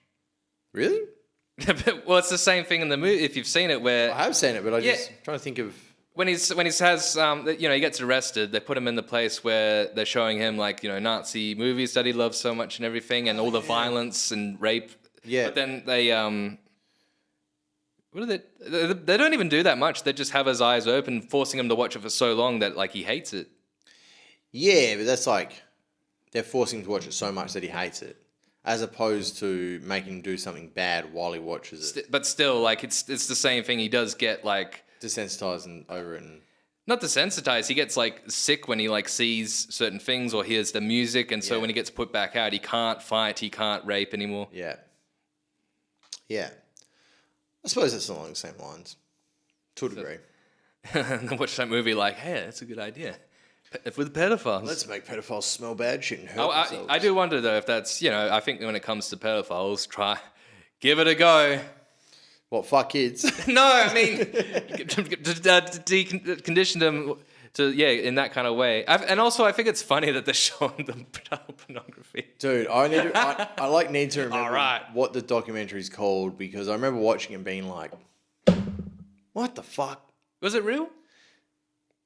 Where the I was fuck? young. It was on Foxtel. Oh. Yeah, like this was like, it was before. It sounds strange because, like, I kind of think nowadays, That's wild to think that was even happening. if they were to do that kind of thing now, they're like, okay, we can AI generate some child porn.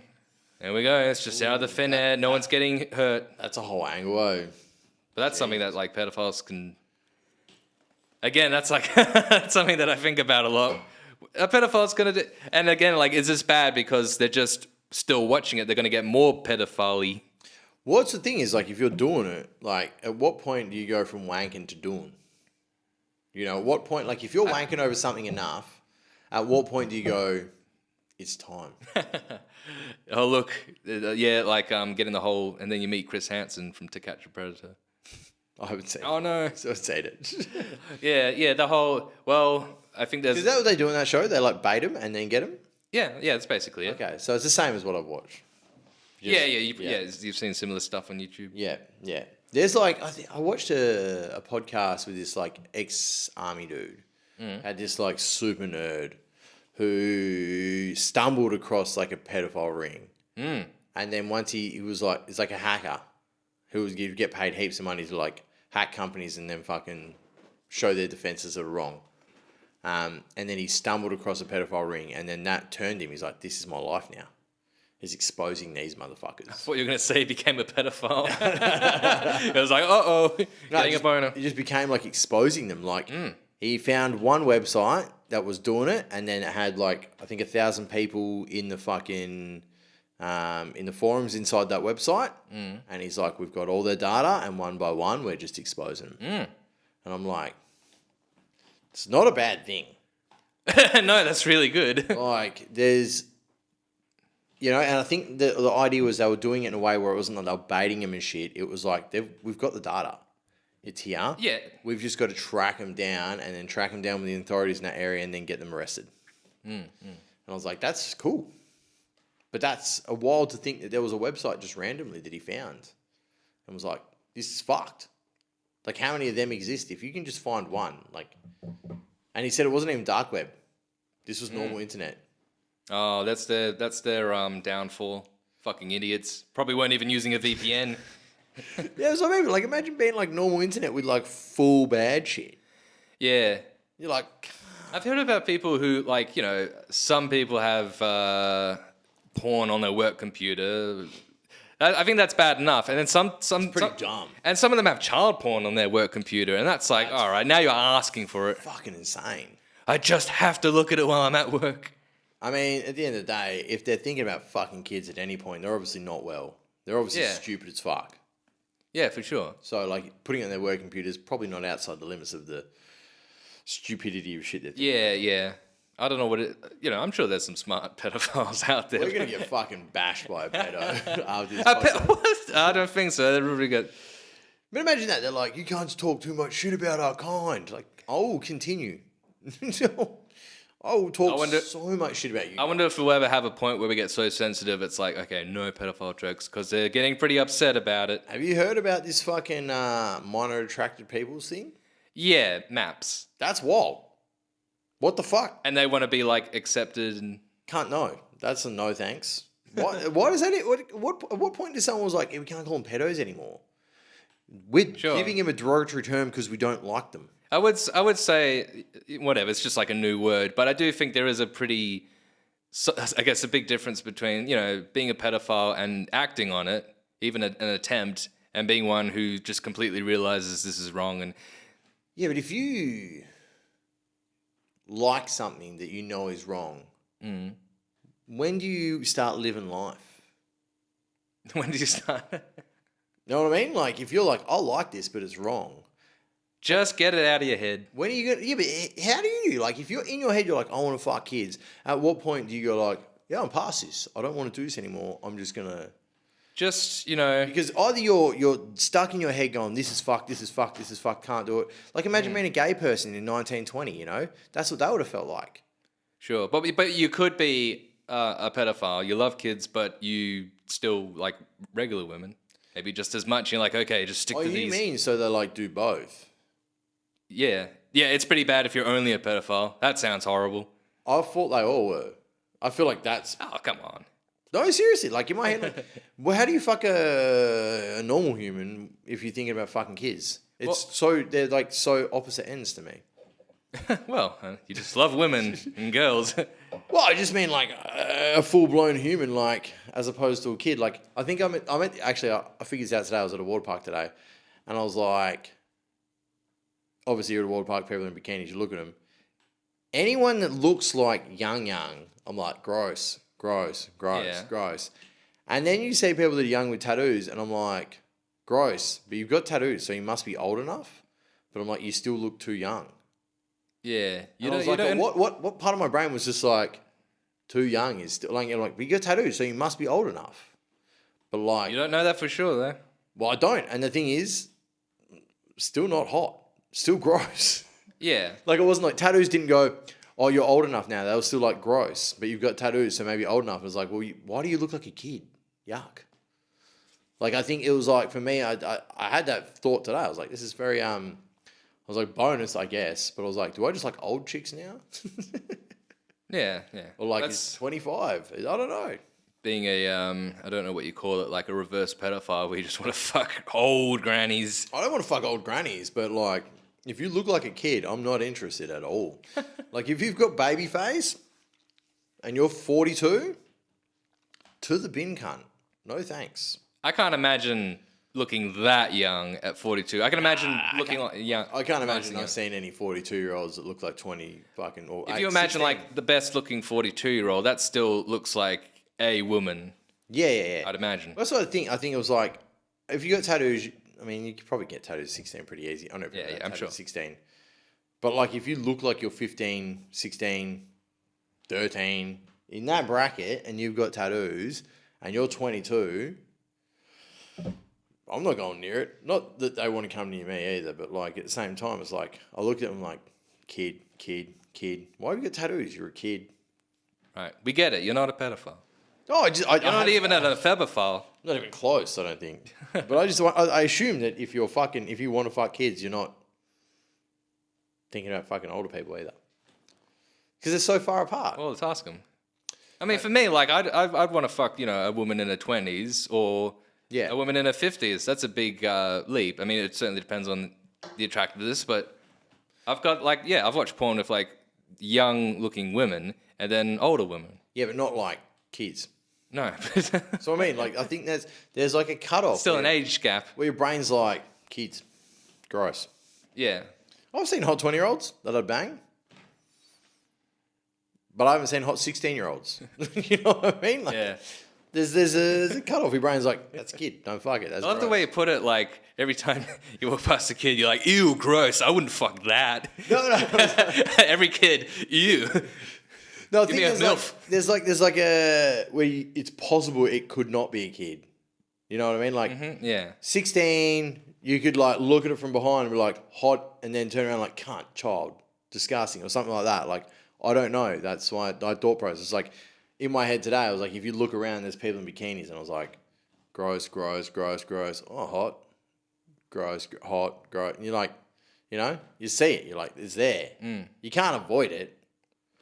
And I'm not saying it out loud. I'm not yelling at them, hot. Pointing at the kids. It's just like in your head, just like, this is, you're in my fucking peripheral vision, so I'm seeing it. But, yeah, I find it weird. I think being a minor attracted person is like, yeah, I'm a pedophile that doesn't fuck kids. You're a pedophile. That's just dicking around with the words. Doesn't matter. Yeah, they I don't care. They mean the same thing to me. Yeah, like... I don't think of a pedophile as they've done something. That's not... I think of a pedophile... I mean, if you're thinking about fucking kids and you've said it openly, Or not even openly. I'd probably bash you. Right. Okay. See. At that point, like, you know, if someone says to me like, yeah, man, I'm pretty certain I want to fuck a kid, I'm like, all right, I'm sorry. I'm not actually sorry at all. You're getting beat up today. Like, stop that. Like, I don't know. I feel like for me, because I've been a kid, I have kids, I've met people that have had that shit happen to them as kids, and you just think like, you're a problem. Why are you alive? Why do you think like? But then at the same time, I would 100% do a podcast with a pedophile to try and understand. But it'd be very hard for me to not want to bash him. Well, yeah, like I was saying, like, you know, I would feel the same way, but only if they'd said that they were offending pedophile, like they'd done something before. I don't know. I think because it's a difference between like thoughts and actions. Like, yeah, you keep it all in your head. But that's something. All right. Where's the bar? When can I beat you up? When do you start living? That's what I mean. Like, if something's in my head and I want to do it, I feel like I'm not living if I don't do it. You know what I mean? Would you say you look at it as a mental illness? Because it does seem like It's weird. I don't understand it. I don't think people are like, I'm trying to be a pedophile. I want to like people are just. If your goal's to be a pedophile, then I'm not one, but I'm trying my best. I'm 100% bashing you. That's the worst. That's the worst kind of person. Someone's like, I don't like kids yet, but I'm working on I'm it. fucking trying. I'm like, what the Why? fuck, cunt? Why? You know, that's the fuckedest thing I've ever heard. Like, I wonder if anyone's ever done that. Maybe back in the days, like Roman days, where it's like, oh, I gotta fuck these kids. Maybe with the boys. Maybe on Epstein's Island. Maybe it's like, oh, I don't want to do it, but I'll fucking do it for the boys. I'll do it for you, Jeff. All right, cunt. Here we go. Ugh. Fuck, man. Oh god, peer We pressure. need like 20 Viagra's to fucking do this, but whatever, dude. If I was ever in that situation, I'm not fucking a kid. give me a loaded gun for afterwards because I'm blowing my brains out. Dude, if it's I like, don't know how or you fuck this kid or whatever, I'm like, nah. I'll fuck you, dude. I'll fuck you until you love me, faggot. Have you heard the whole Louis C.K. bit about like fucking kids where he's like, I'd never fuck a kid. Even if people said it was great. Even if everyone like supported it, I still wouldn't do it. He's like, he says like, if people told me if I fucked like this one kid, there'd never be any more child rape ever again. Still wouldn't do it. No, he says like, I think I'd have to do it. That's that old fucking thing of like, would you kill your family member to save 1 million people? And you're like, nah, probably not. I mean, I might because I don't like some of my family. That's a very hypothetical thing because it's just something that can't, in my mind, be proven. If it's not happening, you can't prove it. No, it couldn't be proven to me. It's like I killed my mum, and they're like, it was just a joke. You're like, Like Mr. Beast walks out. have you ever seen Old Boy? Yeah. That is the premise of the entire movie at that point. You're like, this is the new version of that. You know, I think I'm curious. I don't understand at what point do you start living if you're a person that wants to fuck kids? In your head, if you're like, I like this, at what point do you go, okay, I'm doing it? Or do you go, all right, I need to kill myself because I think about this too often? Or do you do everything else to cover it, to not do it?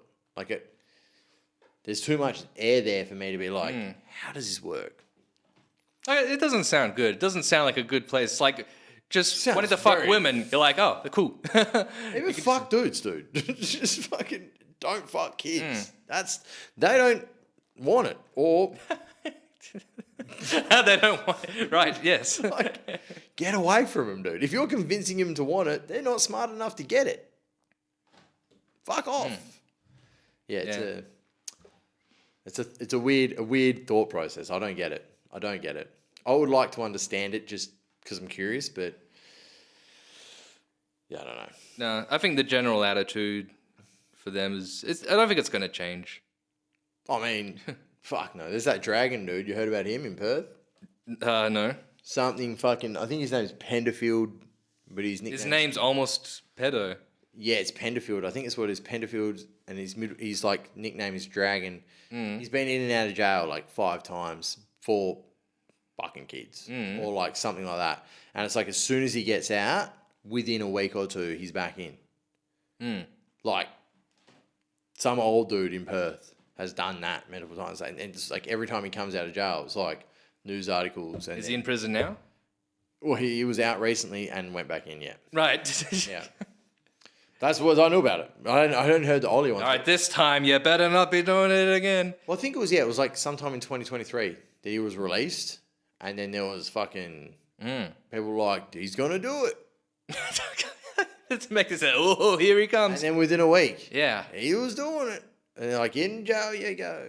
They don't just put him in and keep him in. Fucking hell. If you're in jail 5 times for doing the same thing, probably not stopping. Yeah, especially with this kind of crime. More than anything. Imagine getting to 50 and you're like, I've been to jail for 5 times for doing the same thing. It's like, why haven't you been in there for longer? For 1. 2, why are you out? Why the fuck are cunts letting you out? You're a pedophile. Die, just die. Just fucking die, bro. Oh. All right, let's wrap this up. We've had too much pedo talk. Oh man, plenty of that. We're gonna have the pedophile community hating us. Oh no! I want to be so friendly with those guys. I don't know if there's a pedophile community. Do you, like, all the guys get together and talk about the... Right, for sure there's a pedophile community. For sure. Like, imagine if you're a pedophile. You got to have some bros, you know? You got to share our fucking fucked up shit with each other.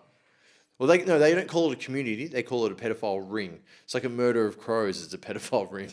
They call it 4chan. So they got to talk about it. It's called Reddit. / MAPs. MAPS. All right. Just coming on. Yeah, thank you. I thought you were saying Ghislaine. Yeah. We didn't even bring her up the whole fucking time. What a name, bud.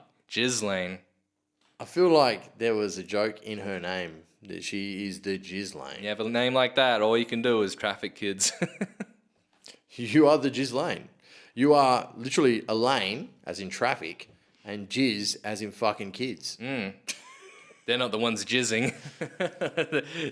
She's not the one either. She's just letting... Yeah. She's the facilitator. She's the Ghislaine. There's so many jokes that can be made about that I don't think... It's just all too much. It's just... It writes itself. Like, as soon as you say it, that's Everyone's the joke. like, yeah, this makes sense. Ghislaine. Yeah. That's where all the jizz happened, on the lane, where she trafficked the kids, the pedophiles, the fuck. It's fucked up. Goodbye. Good old the pedo talk special right here. That's all this was. Yeah.